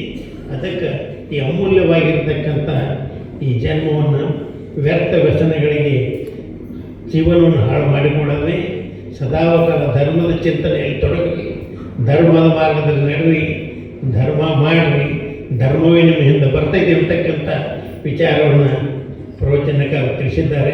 ಆ ರೀತಿಯಾಗಿ ಧರ್ಮದಿಂದ ನಡ್ಕೊಡ್ರಿ ಅಂತ ಹೇಳ್ಬಿಟ್ಟು ನನ್ನ 4 ಮಾತನ್ನು ಮುಗಿಸ್ತಾ ಇದ್ದೇನೆ. ಓಂ ಶಾಂತಿ ಶಾಂತಿ. ಶಿವನಾಮ ಧ್ಯಾನ, ಪರಮಾತ್ಮನ ಧ್ಯಾನ, ಈ ನಾಮ ನಾಮ ಪರಮಾತ್ಮನ ಧ್ಯಾನ, ಈ ನಾಮ. ಸೋಮವಾರ ರಾತ್ರಿಯಿಂದ ಶಿವನ ಭಜನೆ ಮಾರವಿಂದು, ಸೋಮವಾರ ರಾತ್ರಿಯಿಂದ ಶಿವನ ಭಜನೆ ಮಾರವಿಂದು, ಪರಮ ಪಾವನ ನಾಮವಿಂದು ನಿಮ್ಮ ದರ್ಶನವಾಗಲೆಂದು, ಪರಮ ಪಾವನ ನಾಮವಿಂದು ನಿಮ್ಮ ದರ್ಶನವಾಗಲೆಂದು. ಓಂ ನಮ ನಾಮ ಶಿವನಾಮ ಧ್ಯಾನ, ಪರಮಾತ್ಮನ ಧ್ಯಾನ, ಈ ನಾಮ ನಾಮ ಪರಮಾತ್ಮನ ಧ್ಯಾನ, ಈ ನಾಮ. ಮನುಜನಾಗಿ ಹುಟ್ಟಿದ ದೇಹ ಮಣ್ಣಾಗಿ ಹೋಗುವ ಮುನ್ನ, ಮನುಜನಾಗಿ ಹುಟ್ಟಿದ ದೇಹ ಮಣ್ಣಾಗಿ ಹೋಗುವ ಮುನ್ನ, ಪ್ರಾಣ ಪಕ್ಷಿ ಹಾರುವ ಮುನ್ನ ಒದಗಲೆನಗೆ ಶ್ರೀ ಶಿವನಾಮ, ಪ್ರಾಣ ಪಕ್ಷಿ ಹಾರುವ ಮುನ್ನ ಒದಗಲೆನಗೆ ಶ್ರೀ ಶಿವನಾಮ. ಜನುಮ ಜನುಮದ ಪುಣ್ಯದ ನಾಮ ತಂದೆ ತೋರಿದ ಈ ಶಿವನಾಮ. ಓಂ ನಮ ನಾಮ ಶಿವನಾಮ ಧ್ಯಾನ, ಪರಮಾತ್ಮನ ಧ್ಯಾನ, ಈ ನಾಮ ನಾಮ ಪರಮಾತ್ಮನ ಧ್ಯಾನ, ಈ ನಾಮ. ಕಾಮ ಕ್ರೋಧ ಲೋಭಗಳೆಲ್ಲ ಒಂದಾಗಿ ಸೇರುವ ಮುನ್ನ, ಕಾಮ ಕ್ರೋಧ ಲೋಭಗಳೆಲ್ಲ ಒಂದಾಗಿ ಸೇರುವ ಮುನ್ನ, ಹೂವಾಗಿ ಅರಳಿದ ಭಕ್ತಿ ತಾನಾಗಿ ನಶಿಸುವ ಮುನ್ನ, ಹೂವಾಗಿ ಅರಳಿದ ಭಕ್ತಿ ತಾನಾಗಿ ನಶಿಸುವ ಮುನ್ನ, ನೆನೆದಾಗಲೇ ದಿವ್ಯ ನಾಮ ಮರೆಯದಿರಲಿ ಶಿವನಾಮ. ಓಂ ನಮ ನಾಮ ಶಿವನಾಮ ಧ್ಯಾನ, ಪರಮಾತ್ಮನ ಧ್ಯಾನ, ಈ ನಾಮ ನಾಮ ಪರಮಾತ್ಮನ ಧ್ಯಾನ, ಈ ನಾಮ. ಕೈಲಾಸಕ್ಕೆ ದಾರಿಯೆಂದು ನಿಮ್ಮ ದರ್ಶನವಾಗಲೆಂದು, ಕೈಲಾಸಕ್ಕೆ ದಾರಿಯೆಂದು ನಿಮ್ಮ ದರ್ಶನವಾಗಲೆಂದು, ನಿತ್ಯ ಜ್ಯೋತಿಯ ಬೆಳಗುವೆ ಶಿವನೇ, ನಿತ್ಯ ವಂದನೆ ಶ್ರೀ ಪರಶಿವನೇ, ನಿತ್ಯ ಜ್ಯೋತಿಯ ಬೆಳಗುವೆ ಶಿವನೇ, ನಿತ್ಯ ವಂದನೆ ಶ್ರೀ ಪರಶಿವನೇ. ಓಂ ನಮ ನಾಮ ಶಿವನಾಮ ಧ್ಯಾನ, ಪರಮಾತ್ಮನ ಧ್ಯಾನ, ಈ ನಾಮ ನಾಮ ಪರಮಾತ್ಮನ ಧ್ಯಾನ, ಈ ನಾಮ. ಎಲ್ಲರಿಗೂ ಶರಣ. ಜೀಜು ಮುತ್ತಲಿ ಅವರು ಅವರಿಗೆ ಗೌರವ ಸಮರ್ಪಣೆಯನ್ನು ನೆರವೇರಿಸಬೇಕು ಅಂತ ಹೇಳಿ ವಿನಂತಿಸ್ತಾ ಇದ್ದೇನೆ.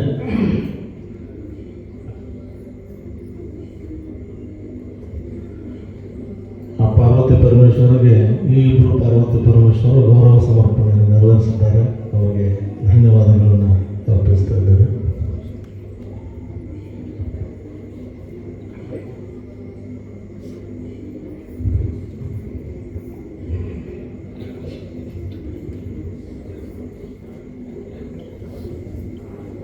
ಬಂದ